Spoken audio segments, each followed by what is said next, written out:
She was still wearing the dress when she heard her husband's voice through the wrong door. 10 minutes. That was all that stood between Imani Blackwood, Mom Buckwood, and the rest of her life. 10 minutes before the final toast of her own wedding reception, 200 guests lifting crystal flutes inside the most expensive ballroom in Manhattan, and her groom whispering behind a service corridor with the one person on earth who should have been incapable of this kind of cruelty. Her sister's laugh, low and satisfied, like a woman who had already won. Imani's fingers found her phone before her brain caught up. She pressed record, and the world she had built collapsed, not with an explosion, but with two voices that knew exactly where all the exits were. If you've ever trusted someone with everything you had and found out they were counting it the whole time, stay with me. Subscribe if you haven't yet, hit that like, and drop your city and country in the comments right now. I want to see how far this story travels. Because what Imani did next, no one in that ballroom saw it coming. Not even him.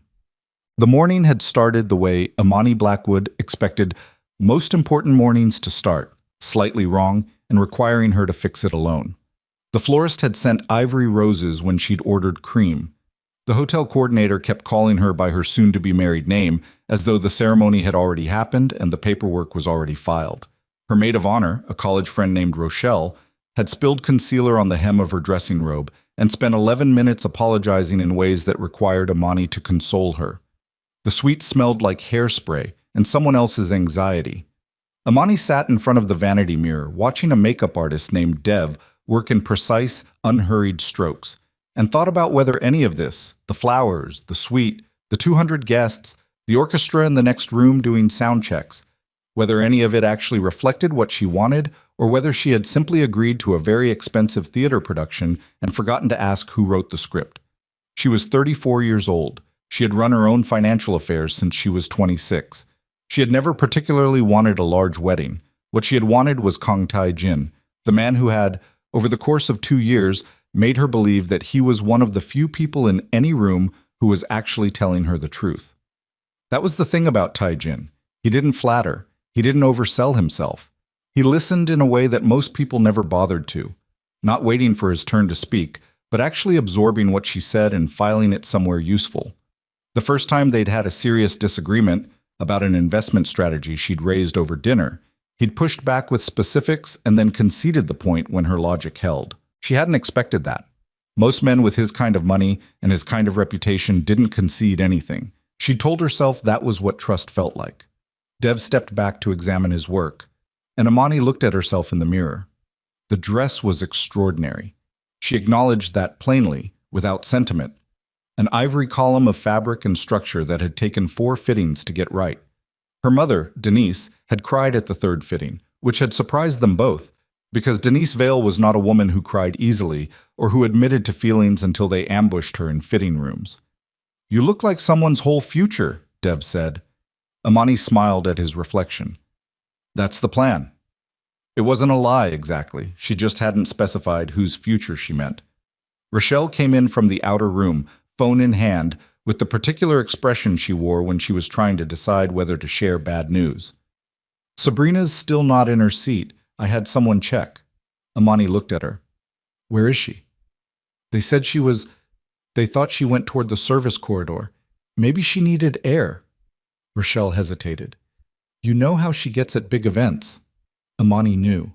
Sabrina Vale, her half-sister, Denise's younger daughter from a relationship before Imani's parents had married, was 28 years old and had spent most of those years in a particular emotional register that Imani had privately, uncharitably, labeled present but somewhere else. Sabrina could be warm, could be funny, could be the most disarming person in a room when she chose to be.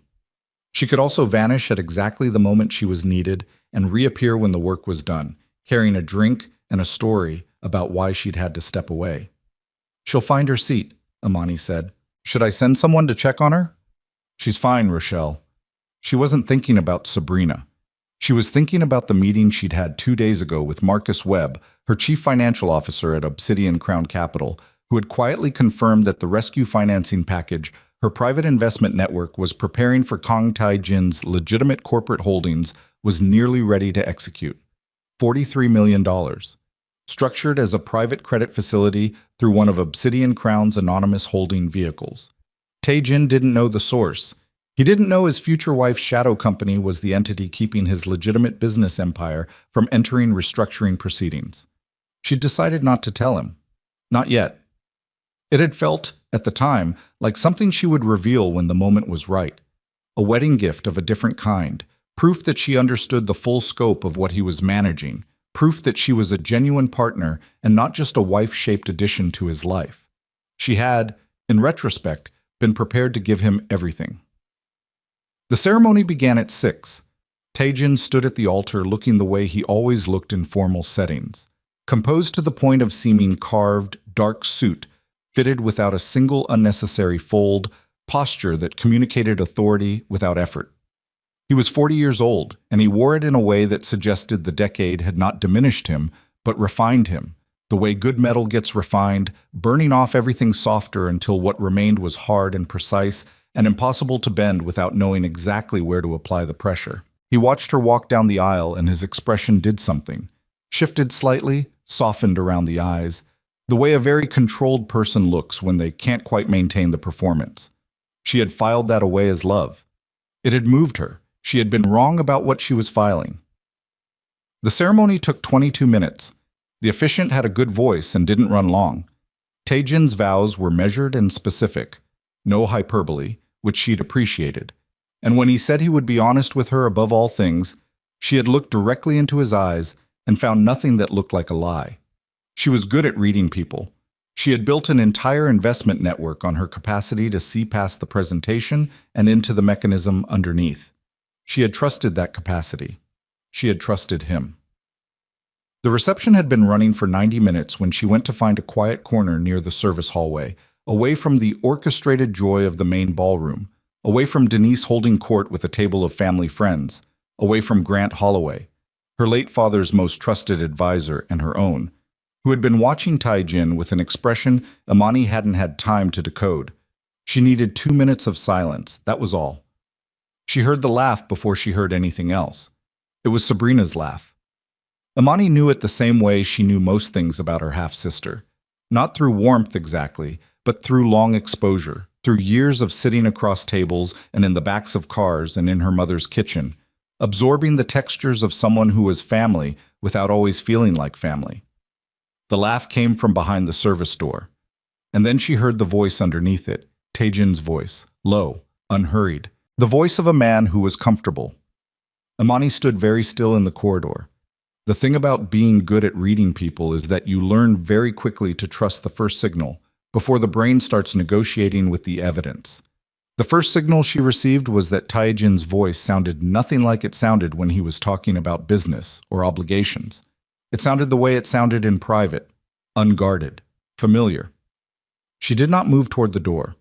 She took her phone from the small clutch she'd been carrying, ivory satin, absurd, Rochelle's choice, found the voice recorder, and pressed the red button. Then she listened. Sabrina said something about timing, about being careful, about whether anyone had noticed she'd slipped away. Tae-jin told her to relax. He said they had handled far more complicated things than a seating arrangement. Then Sabrina said, "You still have to actually get the signatures." A pause. Tae-jin said, "I'll have them within 2 months, 3 at the outside. Denise has been useful." Sabrina's voice went quieter, and Imani pressed herself closer to the wall without quite understanding why, as though physical proximity to the door could make the words make more sense. "She doesn't know what she's doing, though. She just thinks she's being a good mother." "That's the point," Tae-jin said. "She doesn't need to know." Another pause. Imani's thumb was on the phone. She hadn't moved it. "And the proxy access, Sabrina? The marriage gives me standing to request it. The language in the original Blackwood Trust is loose enough that I can argue spousal interest in the voting structure. The attorneys are already, she'll fight it. Not if she doesn't know what she's fighting until it's already filed. And by then, the Manhattan properties are leveraged, and the corporate proxies are tangled enough that unwinding it costs more than, you're talking about stranding her." Tae-jin's voice didn't change. It was the steadiness of it that Imani registered. The fact that this was not an impulsive conversation, not a fight, not a confession under pressure. This was maintenance. This was two people checking the progress of a plan. I'm talking about a transaction, he said. Marriage is a legal instrument. I'm using it like one. Sabrina made a sound that was not quite disagreement. How long have you actually been with me? I mean, really? We've discussed this. Humor me. 3 years, he said. And once the structure is settled and I have what I need from her. 6 months. Maybe 8. Long enough for it to look like an honest effort. Imani stopped listening to the words and started listening to the architecture behind them. The timing. The sequence. The way everything she had believed about the last 2 years. The specificity of his attention, the honesty of his engagement, the way he'd conceded that argument over dinner, reconfigured itself in about 11 seconds into something that looked entirely different from the inside than it had from the outside.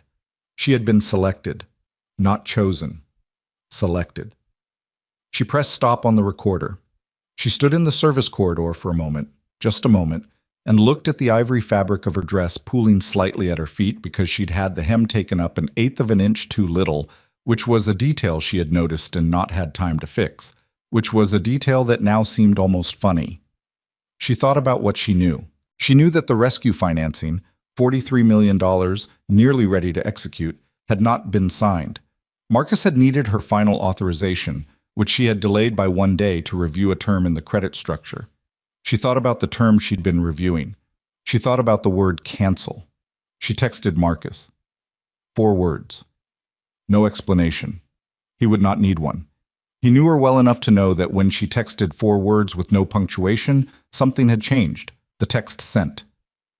Then Imani Blackwood, who was still wearing her wedding gown and was technically 9 minutes away from the final toast of her own reception, straightened her spine, put her phone back in the ivory satin clutch, and considered exactly how she wanted the next hour to go. She had options. She could leave. That was the simplest one. Call Camille, her attorney, a woman she'd been meaning to have on retainer for months, and begin the quiet process of unraveling the marriage before it had properly begun. She was good at quiet processes. She had built an empire on them, but there were 200 people in the room behind her who had no idea what was happening.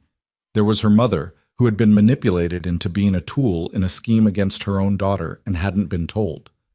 There was Grant, who had been watching Tai-Jin all evening with that expression. There was the fear, real, legitimate, that if she left quietly, Tai-Jin would find a way to explain it, reframe it, hold enough legal ground through their 3-hour-old marriage to make the next 6 months genuinely complicated.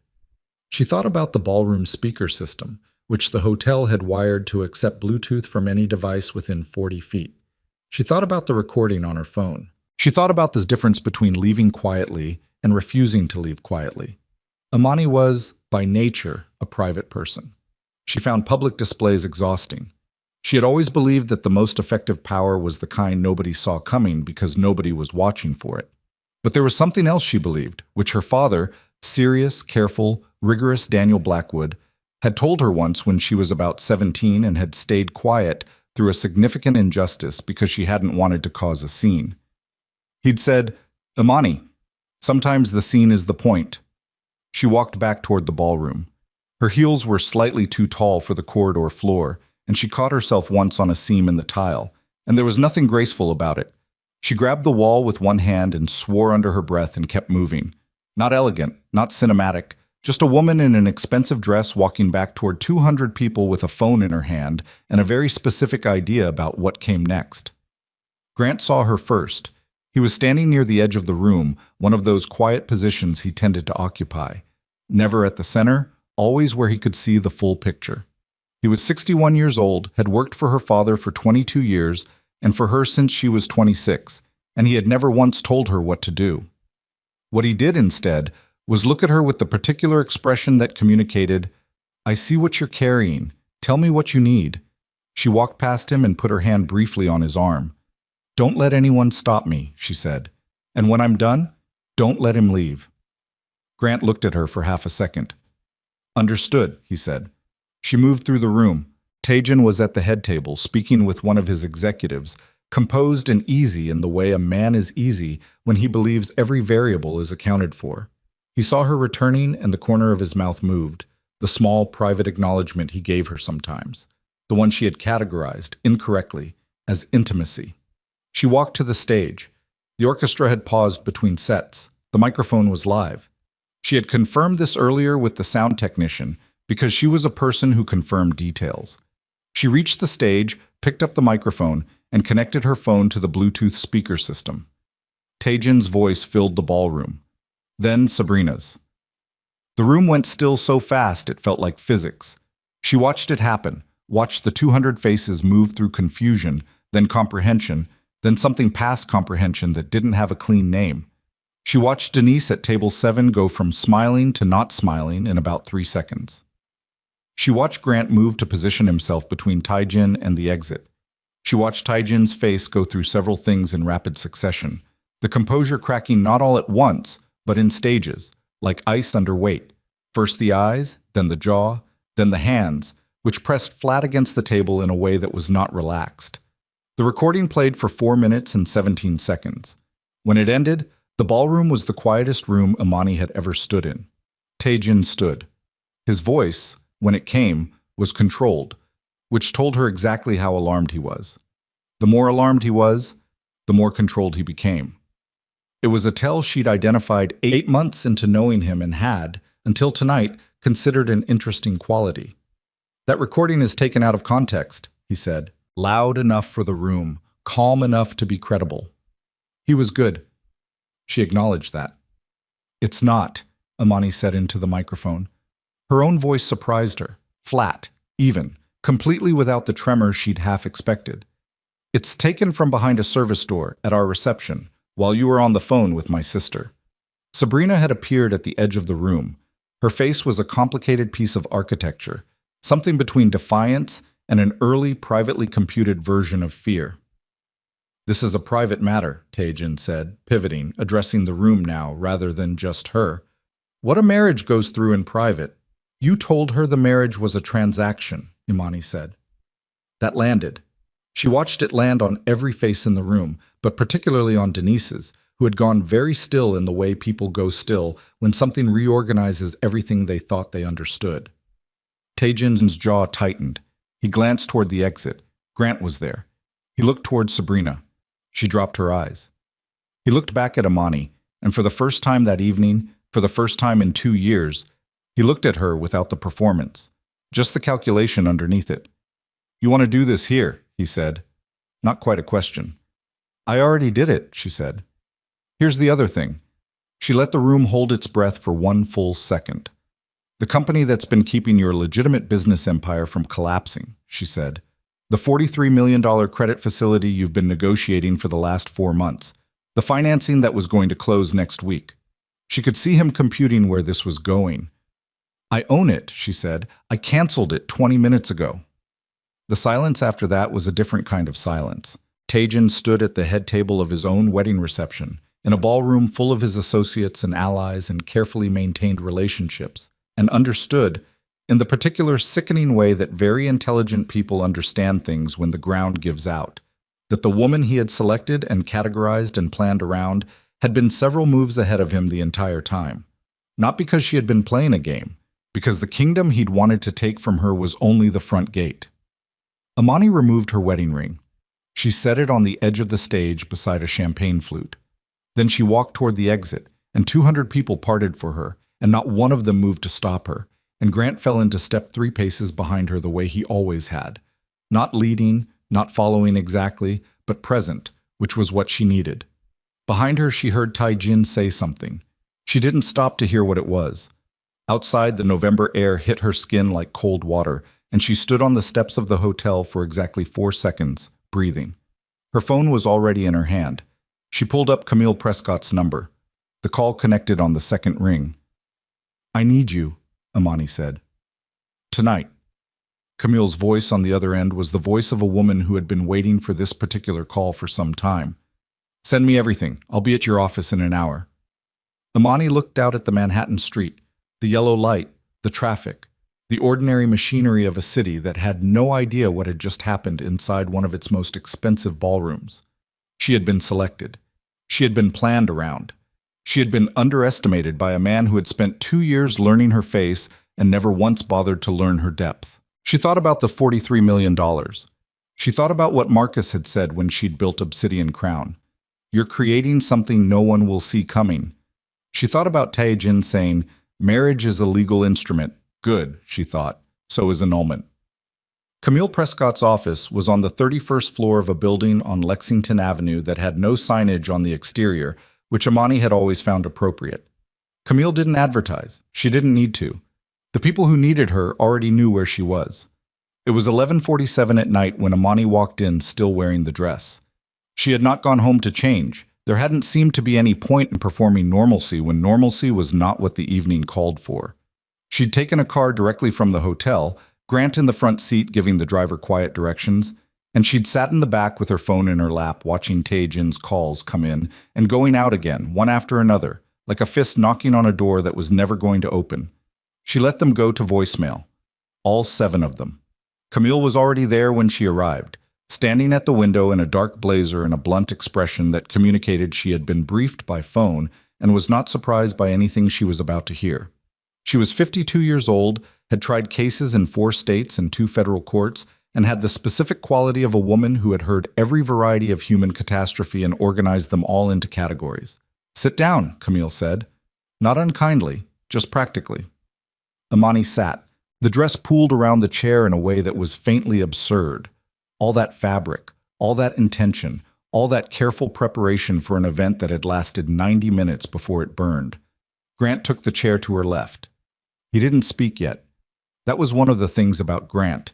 He understood the difference between the moment that needed him and the moment that needed silence. Camille sat across from them, opened a legal pad, and looked at Imani directly. Walk me through it from the beginning. Don't editorialize, just the sequence. Imani walked her through it. It took 14 minutes. She did not cry. She did not pause except to recall specific timestamps. When she reached the part about the rescue financing, she took out her phone and pulled up the text chain with Marcus confirming cancellation, which she passed across the desk. Camille read it, made a note. You canceled $43 million in financing tonight. Yes. That was his primary liquidity runway. I know what it was. Camille set the phone down. Who else knows you control Obsidian Crown? Marcus. 2 attorneys, 1 board member who helped structure the original holding vehicles. No one in Taejin's circle. Your mother? No. Your sister? The word sister did something physical to the room, or at least to Imani's jaw, which tightened enough that she felt it in her back teeth. No. Sabrina has never been told anything about Obsidian Crown. She doesn't know it exists. Camille nodded slowly. Then the recording is our foundation. We start with fraudulent inducement. He didn't marry you for the stated purpose of a lawful marriage. He entered the contract with a predetermined financial objective and concealed it. That's not a complicated argument. That's a clean one. He'll fight it. Of course he will. He doesn't have a choice. Camille leaned back. What I need from you is every financial communication between you and Taejin or his representatives going back 18 months. Every document he asked you to sign or review. Every conversation your mother had with you about becoming a more, what did you say? Trusting wife. The words tasted like something left out in the heat. She used that phrase 4 times in 3 months. She thought she was helping. She was being used, Camille said, which means she's a witness, not a co-conspirator. We'll need her. Grant spoke for the first time. I have documentation. His voice was the same as it always was, measured, particular, the voice of a man who chose each word the way a carpenter chooses a joint. Taejin's representatives contacted me twice in the 6 months before the wedding, requesting information about Blackwood Holdings' voting structure. I told Imani both times, and she asked me to decline without explanation. Camille turned to Imani. You knew he was probing Blackwood? I knew someone in his circle was asking questions. Imani kept her voice even. I didn't have enough to call it a pattern yet. In retrospect, she stopped. Camille looked at her with the specific patience of a woman who had seen enough people stop mid-sentence in that chair to know what it meant. In retrospect is not a legal argument. It's a feeling. We don't need it. I know. What we need is the recording authenticated, witnesses secured before anyone gets to them, and your financial institutions contacted tonight. Not tomorrow, tonight. With formal notice that Kong Taejin holds no authority, no power of attorney, No spousal access to any Blackwood or Obsidian Crown holdings. Marcus is already drafting the notices, Imani said. I texted him from the car. Camille almost smiled. It wasn't warm exactly, but it was the closest thing to approval her face naturally produced. Then we're ahead of schedule. She picked up her pen. Go home. Change out of the dress. Bring me everything you have on his corporate structure by 9 tomorrow morning. Imani stood. The room felt smaller than it had when she walked in, but in the way that small rooms feel when you understand the exact dimensions of them.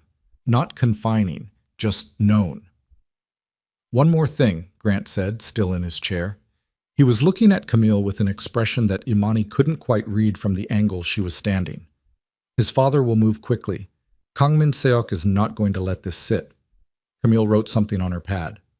What's his angle? Reputation, Grant said. Everything the Kang family operates on publicly depends on a certain perception of order and control. Tonight destroyed that in front of 200 people. Min Seok is going to want the story managed before it gets wider circulation. Which means he'll contact you, Camille said to Imani. Probably. Do not take that call. I wasn't planning to. She left the dress in the car. Not symbolically. Purely practically. She kept a change of clothes in a go-bag at her office on 57th Street, and Grant drove her there directly, and she walked in and changed into dark trousers and a gray sweater in the time it took him to park. And by midnight, she was sitting at her actual desk in her actual clothes, and the wedding dress was folded in the back seat of a town car belonging to a driver named Henry, who had worked for Blackwood Holdings for 9 years, and who would, if asked, tell no one he had ever seen it. Her phone had gone quiet. That was worse than the calls. When Taejin called repeatedly, he was managing. When he stopped, he was regrouping.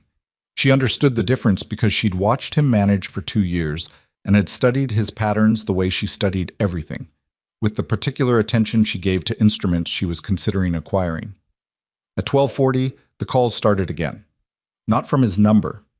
From a number she didn't recognize, one of his attorneys probably, or someone in the organizational structure of his empire whose name she'd never been given and whose function was to handle exactly this kind of situation. She turned the phone face down on the desk and pulled up Marcus's latest draft. At 1:15 in the morning, someone knocked on the outer office door. She looked at Grant, who was at the small conference table across the room with his laptop. He got up without being asked and went to the door. She heard a voice in the outer room. A woman's voice, low and trying to sound more controlled than it was. Her mother. Denise Vale was 61 years old, short and precise in the way she'd always been. Precise in her clothing, her diction, the way she held herself upright in situations that should have buckled her. She'd raised Imani mostly alone after Daniel Blackwood died, raised Sabrina entirely alone before that, and she had built her self-possession the way people build things when they have to, out of whatever material was available, not always the most durable kind. She walked into Imani's office and looked at her daughter for a long moment. She was still wearing her mother of the bride dress, a deep blue thing she'd spent 3 weeks selecting. Her makeup had not survived the evening intact. Sabrina called me, she said. Imani kept her voice neutral. I know. She said... Denise stopped, started again. She said the recording was real. The word real sat in the room. Imani looked at her mother. Yes. Denise made a sound that was not a cry and not quite controlled enough to be silence. It was the sound of a woman running a very fast internal calculation and arriving at an answer she'd been dreading. She sat down in the chair across from Imani's desk without being invited, which she had never done before. Denise Vale operated on a set of proprieties that included waiting to be offered a seat. The fact that she didn't wait told Imani more about the state of her mother than anything on her face. He told me, Denise said slowly, that you needed to learn to be more open, that you were so guarded you would sabotage the marriage before it started. He said a man like him needed a wife who... She stopped. Her jaw worked. I believed him. I thought he was frustrated because he loved you, and you kept everyone at a distance. He coached you, Imani said. He gave you specific language and let you think it was your own instinct. Imani, I'm not blaming you. She wasn't. That was the complicated part. Her mother was not a stupid woman. But Taejin had targeted the specific shape of Denise's guilt. The guilt of a mother who had always worried that Imani's self-sufficiency was a wound in disguise. and he had applied pressure to exactly that point with the patience of someone who had done it before. He knew what you were afraid of. He used it. Denise was quiet for a moment that stretched long enough to be uncomfortable. Then she said, "Where is Sabrina?" "I don't know." "She called me from somewhere. She was outside. I could hear traffic. She said Taejin was angry with her, that he'd said she'd caused problems by," Denise's voice caught, "by laughing at the wrong moment." The wrong moment. That was how Sabrina had apparently chosen to describe the service corridor conversation. Imani said nothing. "She's frightened," Denise said. "Sabrina is always frightened when the consequences arrive," Imani said. "That's different from being sorry. She's your sister. She's your daughter." Imani kept her voice flat and precise. "She spent 3 years helping a man plan how to strip me of everything my father built. She wasn't frightened then." Denise opened her mouth, closed it. The thing about her mother, the thing that had always frustrated Imani and also, in a way she rarely examined, impressed her, was that Denise was actually capable of revising her position when the evidence required it. It just took her a minute. She had to go through the motion of defending the thing first. "What are you going to do?" Denise finally asked. "I'm going to end the marriage, legally, completely. I'm going to make sure every financial institution he tried to leverage has been warned. And then I'm going to go back to work, just like that." "Not just like anything," Imani said. "It's going to be a significant amount of work." Denise looked at her daughter, then at the desk, then at the dark window. "He came to me twice," she said quietly, "and asked me to encourage you to add him to the Blackwood board as a courtesy appointment. He said it was a gesture of partnership, that it would help him feel like part of the family structure." She shook her head. "I thought he meant emotionally." Grant from across the room made a sound that was not quite a word. Imani looked at her mother. "Did you ask me to do it?" "I mentioned it once," Denise said. "You changed the subject and I let it go. I thought you were being stubborn. I was being careful. I know that now." Denise pressed her hands together in her lap. "I know that now, Imani. There was nothing to do with that. It was true and it was late and it didn't fix anything, which was the particular misery of most true things said too late." Imani nodded once. "Go home. Get some sleep. Camille's office will want a statement from you, probably early next week. Be honest with her." Denise stood. She moved toward the door, then stopped. "She's really been with him for 3 years?"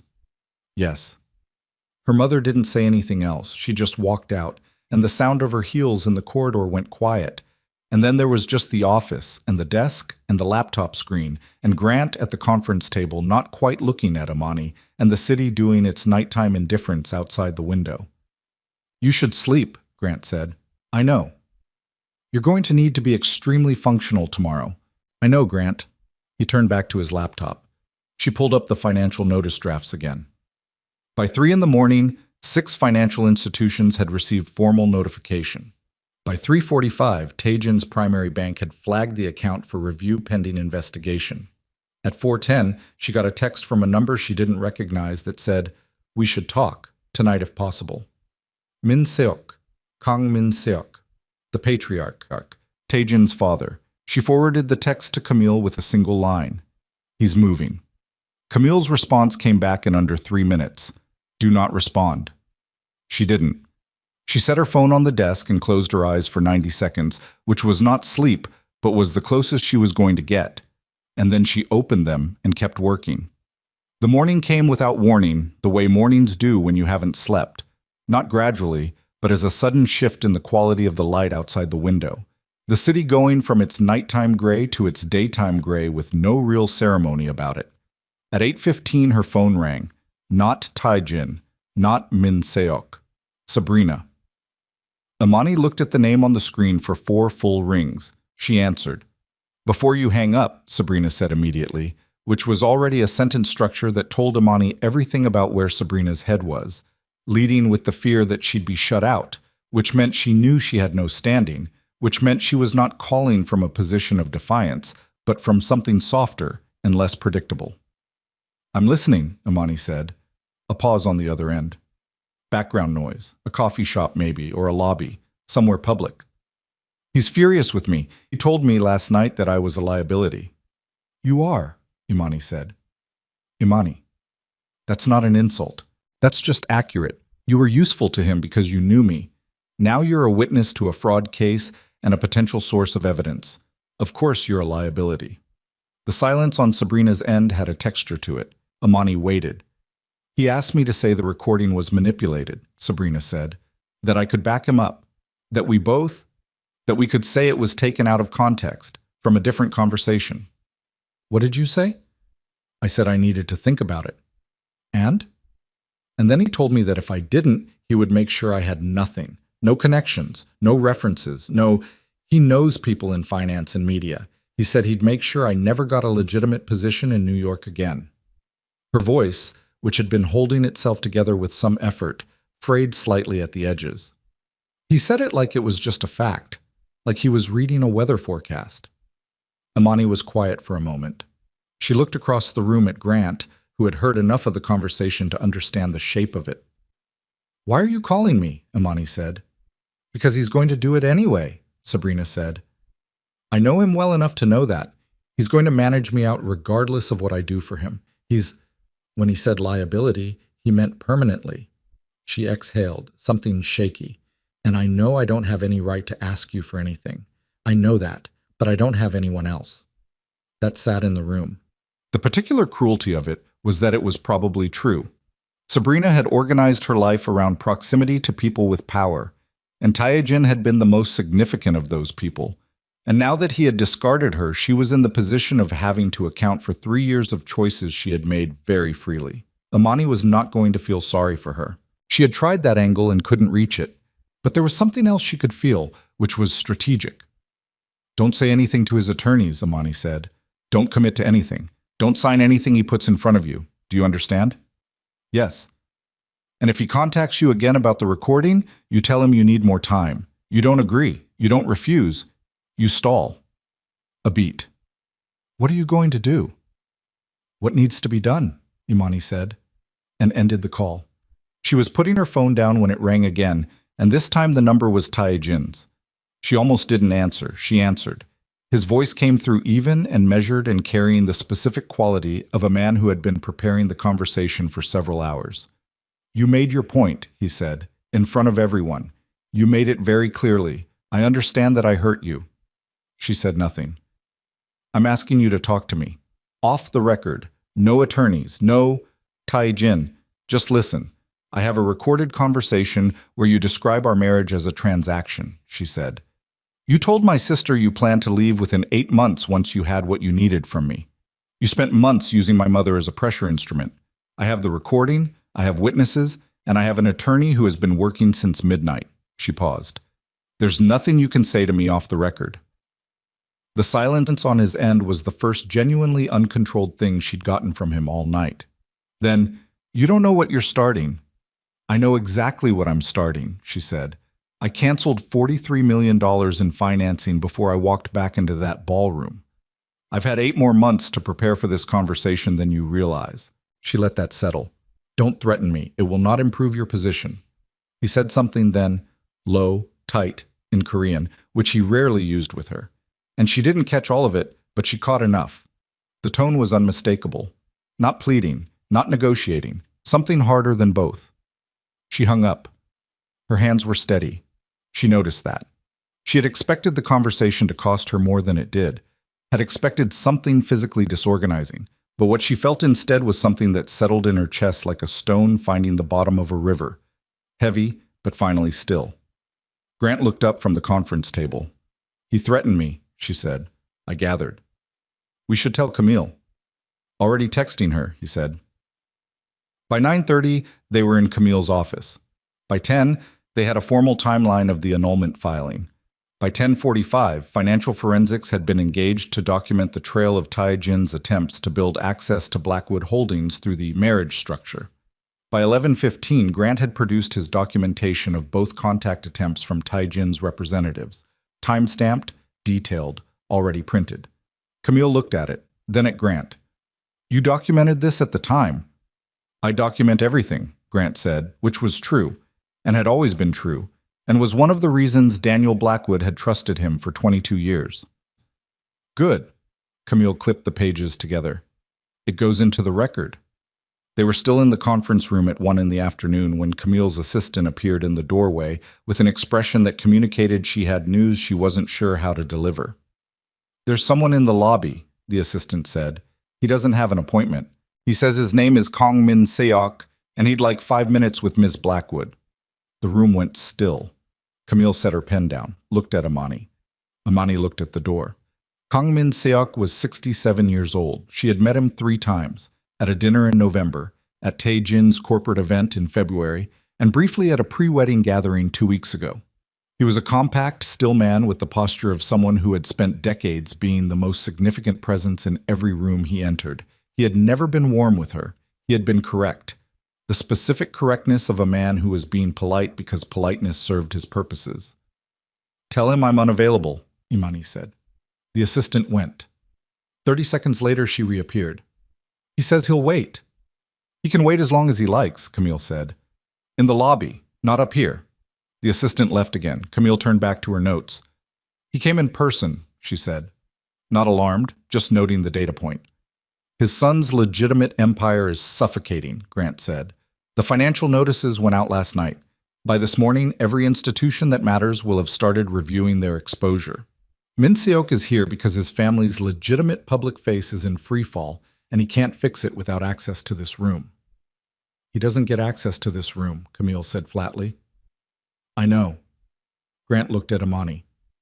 "But his being here means they're not waiting. They're moving today." Imani thought about the conversation with Tae Jin that morning. The low, tight voice. The thing in Korean she hadn't caught.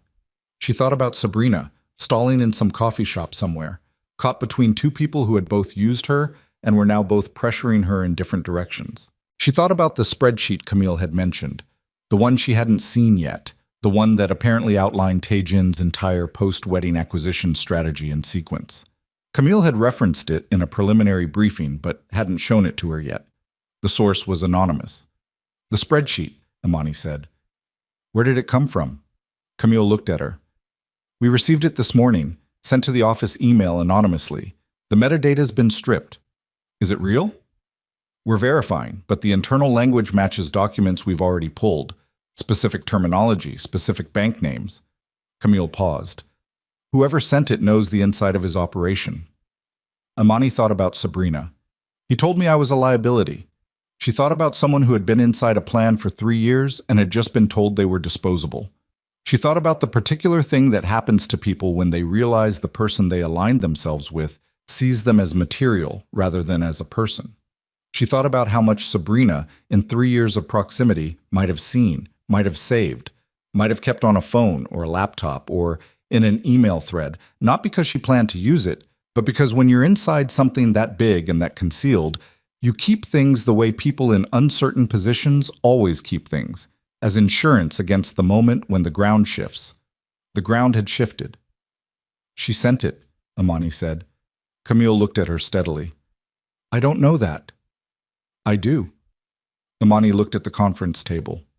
"She called me this morning. He threatened her last night. He told her she was a liability."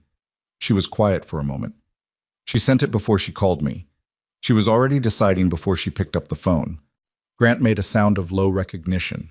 Camille was quiet for a long moment. "If she's the source, she has more." "Yes." "And if Tae Jin figures out she's the source, he'll move to discredit her," Grant said. "Or worse." The room held that for a moment. Imani pulled her phone out and looked at Sabrina's number. She thought about the last 3 years. The laughing. The corridor. The way Sabrina had sounded this morning.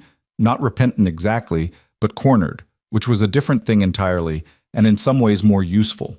She thought about what it meant to give someone a choice between 2 impossible positions and watch which way they fell. "Call her," Camille said quietly. "Before he does." Imani pressed dial. It rang once. It rang twice. On the 3rd ring, Sabrina answered, and her voice when she spoke told Imani immediately that something had already happened. Something in the last hour that had moved the situation past the point of stalling, past the point of waiting, past the point of calculating which side held the better odds. Sabrina said, "He sent someone to my apartment." Imani was already standing when Sabrina finished the sentence. "What do you mean, he sent someone?" she said. Not a question, a demand for specifics. A man.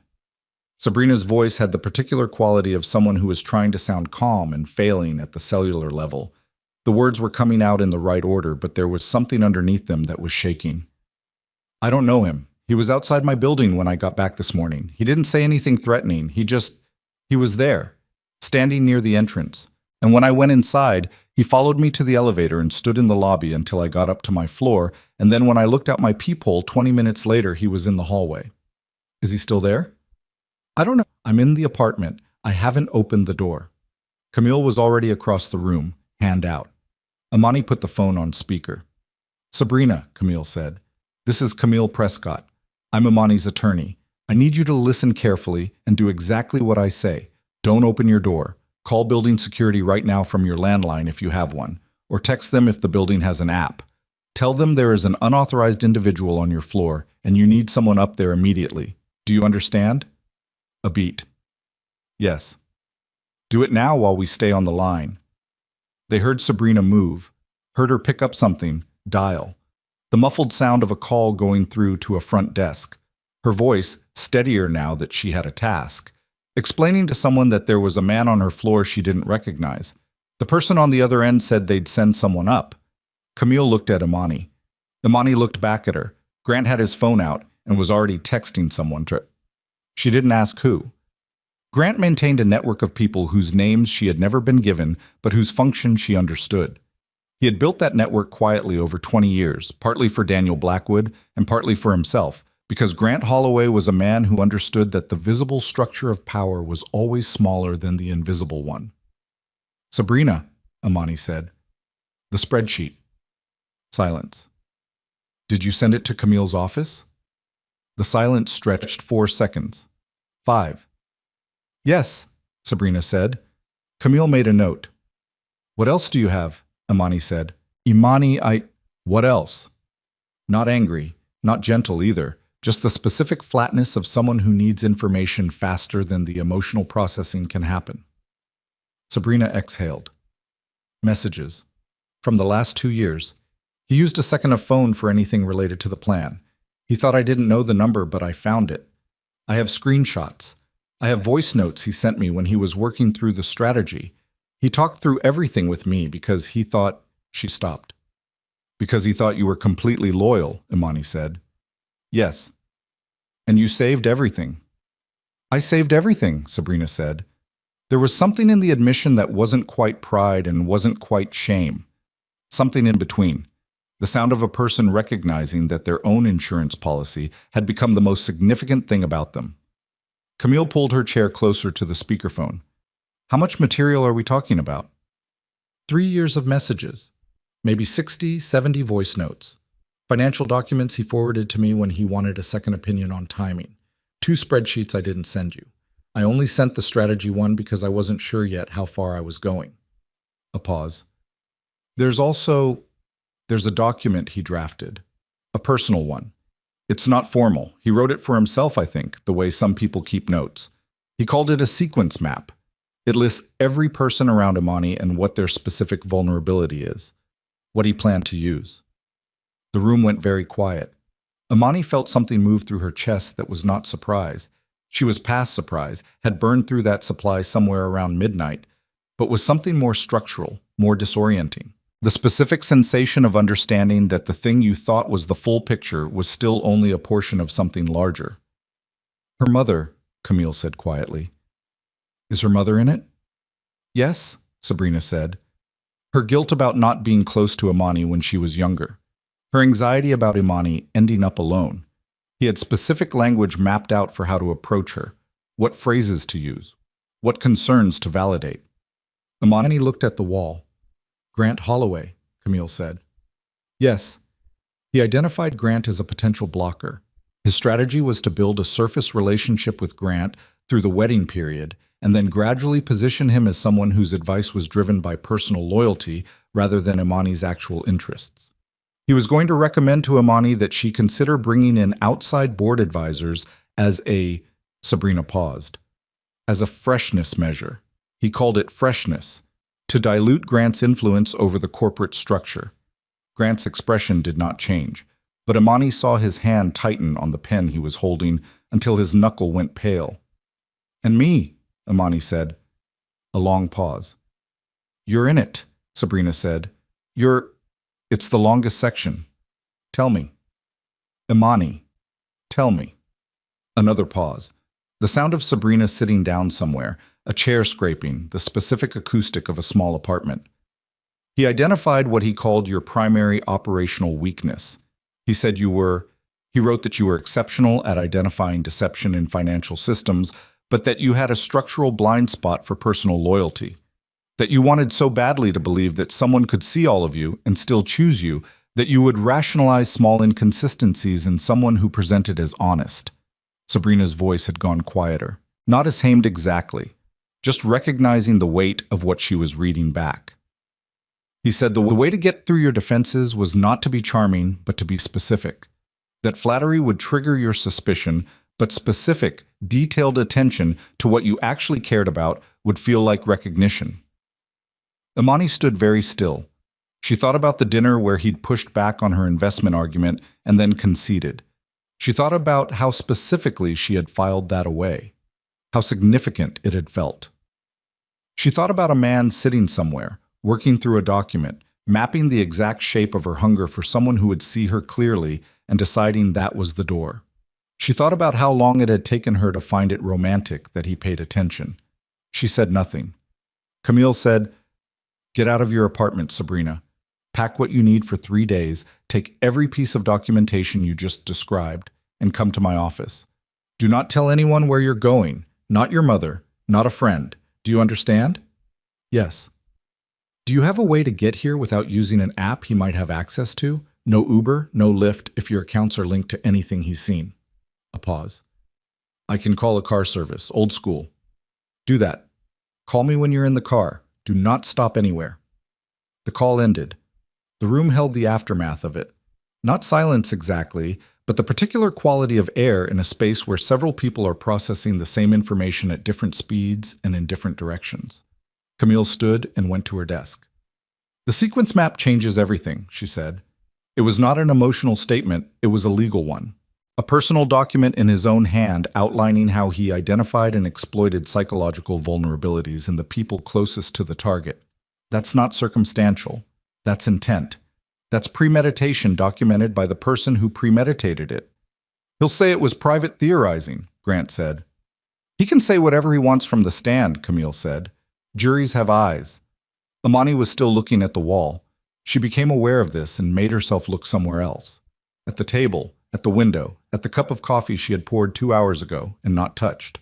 She reached out and picked it up. It was cold. She drank it anyway. "His father came here," she said.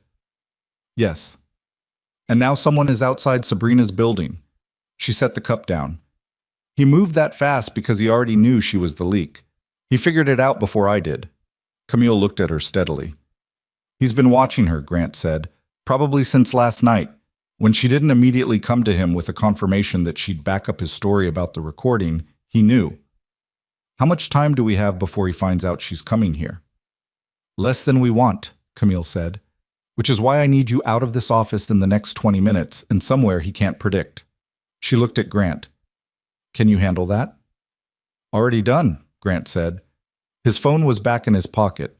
The call he'd made while Imani was on with Sabrina had apparently been enough. Imani looked at him. "Where?"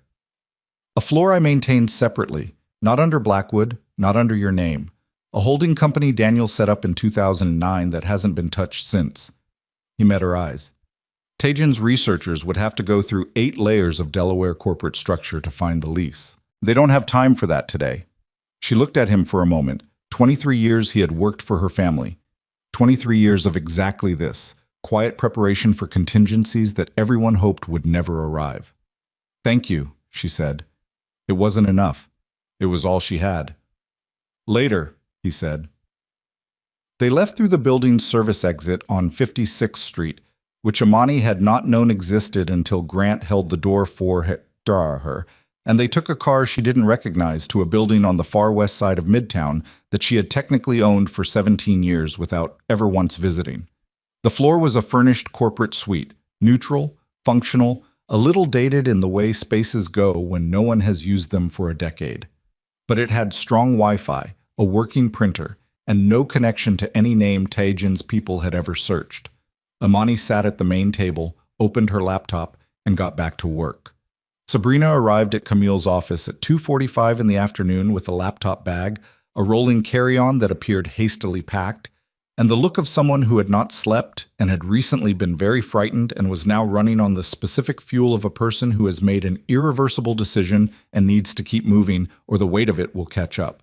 Camille processed her intake with the efficiency of a woman who had handled high-stakes arrivals before. She had one of her associates take Sabrina's documentation and begin the verification process.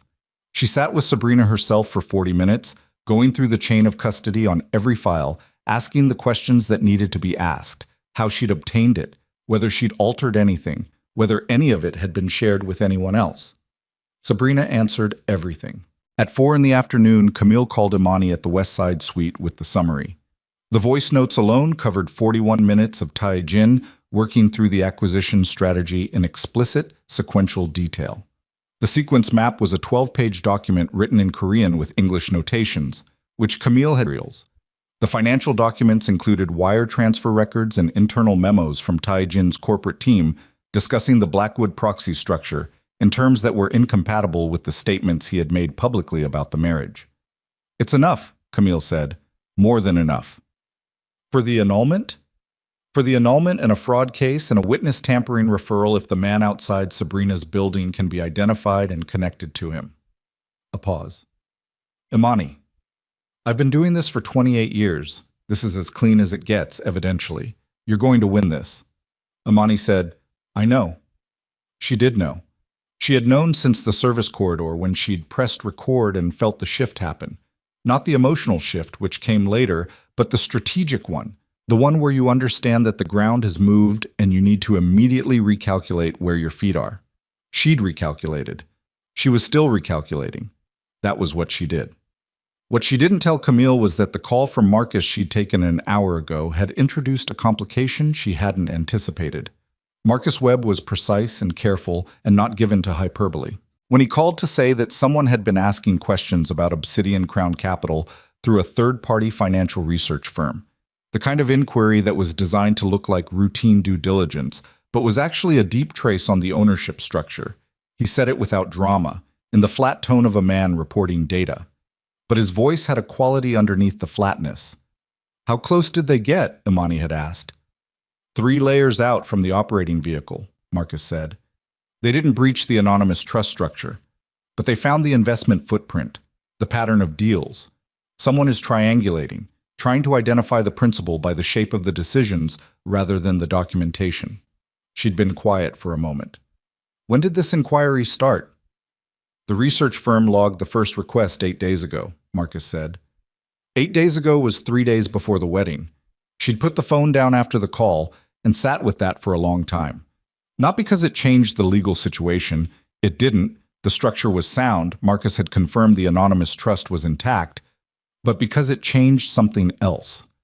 Something about the timeline. 8 days ago, Taejin had been finalizing wedding arrangements. He had been doing the final walkthrough of the hotel venue with the coordinator. He had been telling her, over a dinner she now could not think about without a particular cold feeling behind her sternum, that he was looking forward to the simplicity of their life together after the celebration was over. He had also, apparently, deployed a financial research firm to try to identify the source of the rescue financing he was about to receive. He hadn't been sure the money was clean. He'd been trying to verify who was actually behind it, which meant that somewhere in the last 8 days, he might have gotten close enough to a thread that, if he pulled it, would eventually lead back to her. She had not told Camille this yet. She was still deciding what it meant. What it meant, she was increasingly sure, was that the situation was not as straightforward as Camille's confident summary had suggested. Because if Taejin's researchers had been triangulating on Obsidian Crown before the wedding, if they had been building a picture of the investment footprint, then there was a version of events in which he had already begun to suspect that the money and the woman were connected. And if he suspected that, if he had even a partial map of that connection, then he had something she hadn't accounted for. Not evidence, not proof, but enough to build a counter-narrative. She was still working through the implications of this at 6 in the evening when Grant knocked and came into the inner room of the suite with 2 paper cups of coffee and an expression she couldn't fully read. "Something's happened," he said. He set the coffee down and placed his phone on the table in front of her. On the screen was an article, not from a major publication, but from a financial news aggregator with a sizable readership in New York business circles. The headline was 14 words. Blackwood heiress wedding scandal raises questions about stability of family holdings. She read it. It was careful. Legally careful, the way things written by people with attorneys tend to be careful. It didn't accuse her of anything specific. What it did, in 8 paragraphs of precisely selected language, was construct an impression that the dramatic events at her wedding reception, combined with unspecified questions being raised about her management of Blackwood holdings, suggested instability in the family's investment structure. There was a quote from an unnamed source describing her behavior at the reception as erratic. There was a reference to the late Daniel Blackwood and the succession of the family's holdings to his daughter, framed in terms that implied the succession had been contested. The article had been live for 40 minutes. It had already been shared 400 times. Imani read it twice. She set the phone down. She picked up the coffee. "He moved faster than I expected," she said. "He has media relationships," Grant said. "I should have anticipated this specifically." "Neither of us anticipated this specifically?" She drank the coffee. It was too hot, but she didn't put it down. "He's reframing the story. He can't win the legal argument, so he's trying to win the public one. If enough people believe I'm unstable, it creates pressure on my institutional relationships, my board, my partners. It also creates a cover story," Grant said. "If he can establish a narrative that you acted irrationally at the wedding, that the recording was the product of a paranoid, erratic woman, it muddies the evidentiary weight of everything that follows." "It won't work in court," Imani said. "No," Grant said, "but it doesn't need to work in court. It needs to work in the 48 hours before the filing goes public and the real story takes hold. If his version gets enough circulation first, the correction never catches the original," she said. "No." She looked at the article again. Erratic. The word sat on the page with the specific smugness of a word that had been very carefully chosen. Not crazy, not emotional. Erratic. The word you used when you wanted to suggest instability without triggering the precise legal scrutiny that attached to more explicit terms. She thought about the sequence map, the section on her. You wanted so badly to believe that someone could see all of you and still choose you. He had mapped her accurately. She could give him that. He had identified a real thing, not an invented weakness, but an actual one, the kind that forms in people who have spent long enough being competent and isolated that connection starts to look different to them than it looks to people who've had more of it. But he had also misread her, significantly. He had mapped the door correctly and drawn the wrong conclusion about what was behind it. He thought the hunger to be known meant the hunger to be held. It didn't. Not in her. What she'd wanted was partnership, functional, honest, specific. And when she'd believed she had it, she'd been prepared to give him the full scope of what she was. He'd thought that made her vulnerable. It made her dangerous. She put the coffee down. "I need Camille," she said. "She's on her way," Grant said. "And Marcus. Tonight. I need to make a decision about Obsidian Crown." Grant looked at her. "What kind of decision?" She was quiet for a moment, looking at the article on the screen, at the word erratic, at the architecture of the narrative Taijin had begun constructing with the specific efficiency of a man who understood that the first story told was always harder to undo than the true one. "He's been trying to identify the principle behind the financing," she said. "He's 3 layers out. He doesn't have it. But if we go into an annulment proceeding with Obsidian Crown still in the shadows, and he gets one more piece of the picture," she shook her head, "he'll use it as leverage. Claim there's undisclosed financial complexity in the marriage. Try to use the opacity of my structure against me." "So you expose it first," Grant said slowly, "selectively, on my terms, before he finds it." She looked at him. "The story he's selling is that I'm erratic and unstable, and that my management of the family holdings is questionable. The answer to that story is not a denial, it's a demonstration." She looked back at the window. "The answer is letting certain people see exactly what I've built." Grant was quiet for a moment. "That's a significant exposure." "I know." Once Obsidian Crown is visible, it's visible. You can't put it back. I know, Grant. She turned away from the window. But he's already reaching for it. I can either let him find it in the dark and frame it however he wants, or I can turn on the lights myself. She looked at him steadily. Which version gives us more control? Grant picked up his coffee cup and held it without drinking.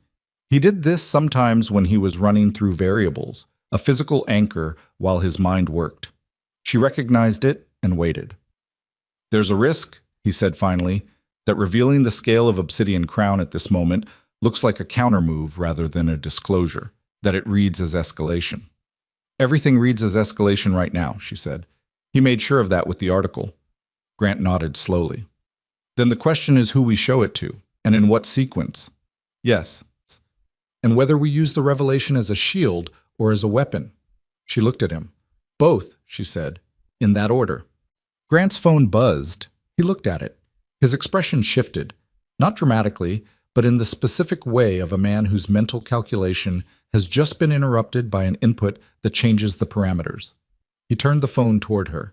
It was a text from an unknown number. 4 words. He knows about Marcus. The room tightened. Imani stared at the 4 words. She read them twice. The second time, she felt something that was not fear, but was fear adjacent. The specific sensation of a contingency you had not fully accounted for, arriving faster than your preparation could absorb it. Marcus Webb was Obsidian Crown's chief financial officer. He was one of 4 people who knew the full structure. He had worked with her for 8 years.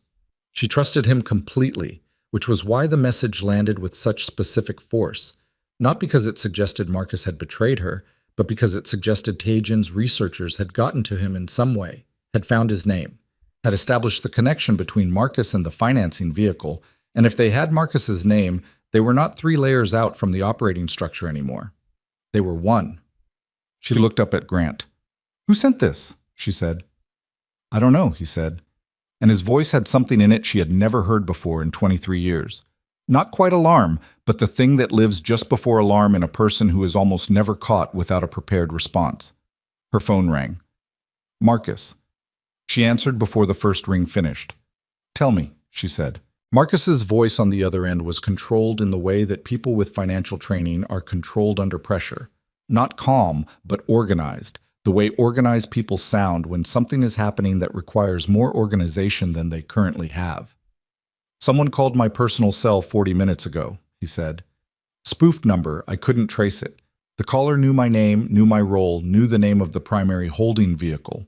They said they represented a party interested in avoiding further. Their word was complications. They said if I provided confirmation of the ownership structure, the party would ensure my professional record was protected regardless of how the legal situation resolved. Imani said, What did you say? I hung up, Marcus said. Immediately. But Imani, a pause. They had my personal cell number, not the office line. My personal number is not in any public record. It's not in the Obsidian Crown documentation. The only people who have it are people I gave it to, she said. Yes. The room contracted again. She looked at Grant. He was looking back at her with the expression of a man who had already begun the calculation and was not enjoying where it was going. 4 people knew the full Obsidian Crown structure. Marcus. 2 attorneys. 1 board member who had helped structure the original holding vehicles. She had given her personal CFO's number to exactly 3 people outside that inner circle at various points over the last 8 years, in contexts that had seemed reasonable at the time. She ran through them, and then she stopped. Because one of those people, one of the 3 she'd given Marcus's number to a year and a half ago, in a context that had seemed completely innocuous, was Sabrina. Sabrina, who had been inside Taijin's plan for 3 years. Sabrina, who had sent the spreadsheet. Sabrina, who had called her this morning from a place she couldn't identify. Sabrina, who was currently sitting in Camille Prescott's office with 3 years of documentation and complete access to the most sensitive legal strategy Imani had. She didn't say it out loud. She didn't have to. Grant was already reaching for his phone, and the look on his face was the look of a man who has just understood that the person they brought inside the perimeter may not have come in from the cold, but may have come in to see the layout. Imani stood very still in the center of the room. She thought about the sequence map. the section on her, the door he'd identified and the conclusion he'd drawn from it.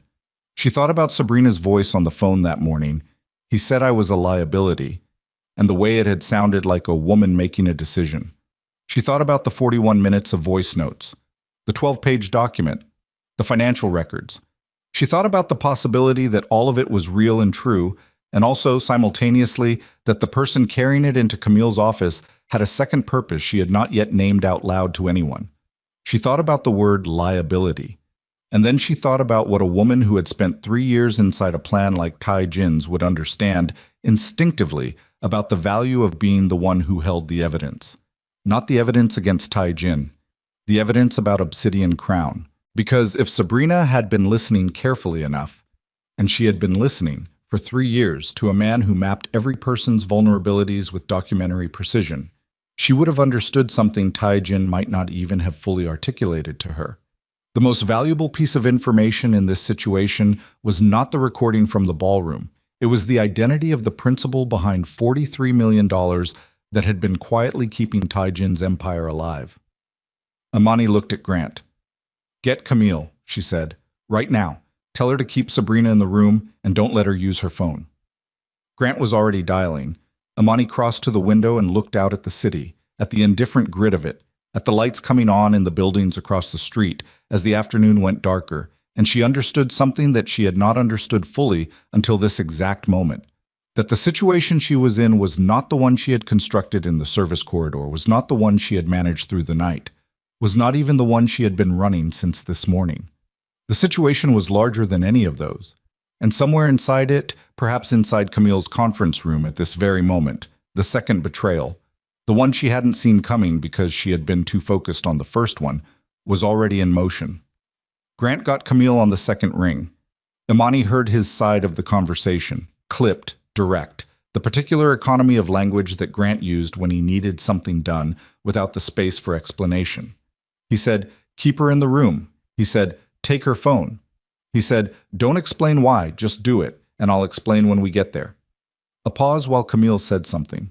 Grant said, "Trust me." He hung up. He looked at Imani. "She's still there.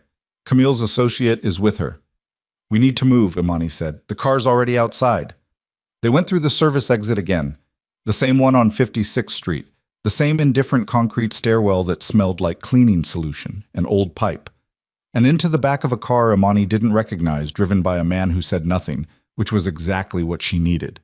The city outside the windows was doing its early evening shift change, the streets filling with people who had finished their workdays and were moving through the ordinary business of their lives. And Imani sat in the back seat watching them and feeling the particular dissociation of someone whose internal clock had stopped registering time the way it normally did and had switched instead to a different system, event-based, sequential, one contingency after another, without the connective tissue of normal hours. She thought about Sabrina. She thought about what she actually knew versus what she was inferring. What she knew. Marcus's personal number had been obtained by someone connected to Tai Jin. That number had been given to Sabrina 18 months ago, in a context that had seemed routine. Imani had asked Sabrina to coordinate the delivery of some documents to Obsidian Crown's financial office, had needed a direct contact, had given her Marcus's cell.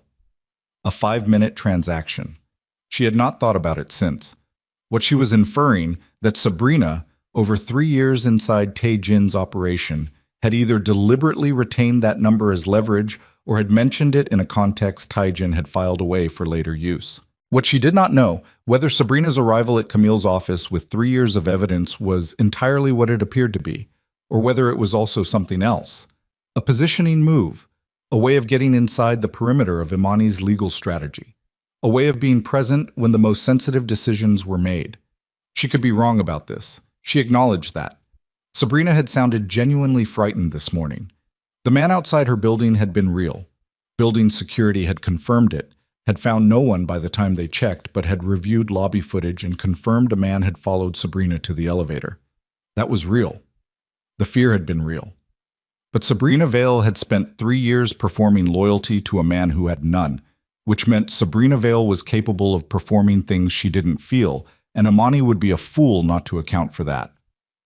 The car pulled up to Camille's building on Lexington. Imani was out of the back seat before it fully stopped, Grant 2 steps behind her, and they went through the lobby with the specific pace of people who have a destination and no patience for anything between them and it. The elevator took 40 seconds. Camille met them at the 31st floor reception before they reached the conference room. She looked at Imani, then at Grant, and said, "She hasn't touched her phone. She's been with my associate for the last 20 minutes. She asked twice what was happening, and he told her we were waiting for you." A pause. "She looks scared, Imani. Not performed scared. Actually scared." "She might be both," Imani said. "What are we walking into?" "I'm not sure yet."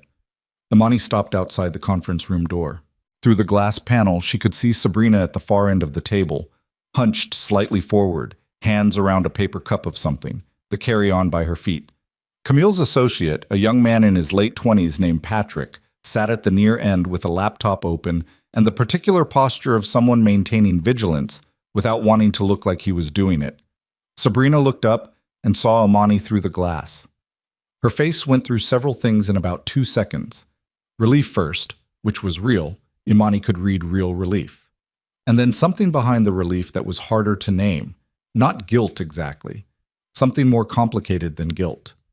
The expression of a person who has been carrying multiple things simultaneously and is not sure which one is about to be addressed. Imani opened the door. She sat down directly across from Sabrina, not at the end of the table where authority positioned itself, but directly opposite, close enough that there was nothing between them except 3 feet of table surface and everything they had not said to each other in 34 years. She said, "Marcus Webb." Sabrina blinked. "What?" "His personal cell number. I gave it to you 18 months ago. When did you give it to Taejin?"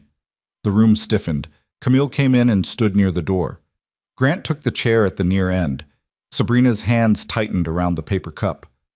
"I didn't give it to him. Someone called Marcus on that number 40 minutes ago, from a spoofed line. They knew his name, his role, and the name of the primary holding vehicle. The only people who have his personal number. I didn't give it to him." Sabrina's voice went up slightly on the last word. Not defiant, but stressed. The particular stress of someone telling the truth about a specific thing, while understanding that the truth about that specific thing is not going to resolve the larger situation. "Imani, I swear to you I didn't give him that number. I didn't even—" She stopped. Her jaw worked. "I didn't know what it was connected to. You told me he was a financial contact. I didn't know his role." "But you kept the number." "It was in my phone. I didn't do anything with it." "Then how did someone connected to Taejin's operation get it?" Sabrina was quiet for a moment. Her eyes moved. Not evasively, but the way eyes move when someone is running through their own timeline, looking for the answer to a question. Then something shifted in her face. Something landed. "His phone," she said quietly. Imani waited.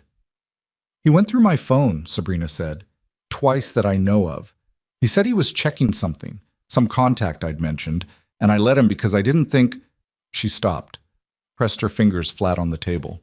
"I didn't think I had anything in there that mattered. I didn't know Marcus Webb was—" She looked at Imani. "I didn't know what Obsidian Crown was. I didn't know you were behind the financing. I found that out last night, in the ballroom, the same time everyone else did." The room was quiet. Imani looked at her sister, her half-sister, the woman who had spent 3 years helping a man plan how to hollow out everything Imani had built, and who was now sitting across from her in a conference room at 7 in the evening with a carry-on full of evidence and the specific look of someone who had been used by everyone in the situation, including, it was becoming clear, the person she had chosen to use. She believed her. She wasn't sure she should, but she believed her. The calculation was too specific to be manufactured on the fly. The detail about the phone, the particular quality of realization in Sabrina's eyes when she'd arrived at it. "He went through your phone and found the number," Imani said, "kept it, and waited until he needed it." "Yes," Sabrina said. Yes. That's what he does. He keeps things. He stores things." She looked down at the table. "He told me once that information is the only currency that compounds without risk. I thought he was being—" She shook her head. "I thought it was something he said. I didn't understand he was describing how he actually operated." Camille moved from the door to the table. "We need to continue the evidentiary documentation. This conversation is relevant to the chain of custody." She looked at Imani. "But I also need to know, does this change what we're doing?" No, Imani said. The obsidian crown exposure risk. I've been thinking about it since Marcus called. She looked at Camille directly. He's 3 layers out. He has Marcus's name and a holding vehicle name. He doesn't have the trust structure. He doesn't have the ownership documents. He can't prove the connection in the next 48 hours. She paused. But he's going to keep trying. And the article he planted tonight is the beginning of a parallel strategy. Not the legal one, the public one. He's going to try to build enough noise around me that my institutional partners start making defensive moves. If that happens, it doesn't matter what the court decides. The pressure on the Blackwood board, on my investment relationships. He doesn't have to win in court to win, Grant said. From the end of the table, quiet and precise. No, Imani said. He doesn't. She sat with that for a moment. Then she said, we file first thing tomorrow. Not the annulment. That's been ready since this morning. The financial fraud documentation, everything Sabrina brought, the voice notes, the sequence map, the wire records. We file it all and we make sure the right people in the financial press have the correct story before he can feed them a second installment of the wrong one. Camille said, that's aggressive. Yes. He'll accelerate. He's already accelerating. The article tonight was acceleration. Calling Marcus was acceleration. The man outside Sabrina's building was... She stopped, took a breath. He moved everything forward because he knows the window is closing, which means we close it faster. Camille looked at her for a long moment with the expression of a woman calculating risk against necessity. All right, she said, I need 4 hours to prepare the financial fraud package. I need Sabrina's documentation verified by midnight, and I need Grant's records indexed by 1 a.m. Can you be back here at 2? Yes, Grant said. Yes, Imani said. She stood. She looked at Sabrina.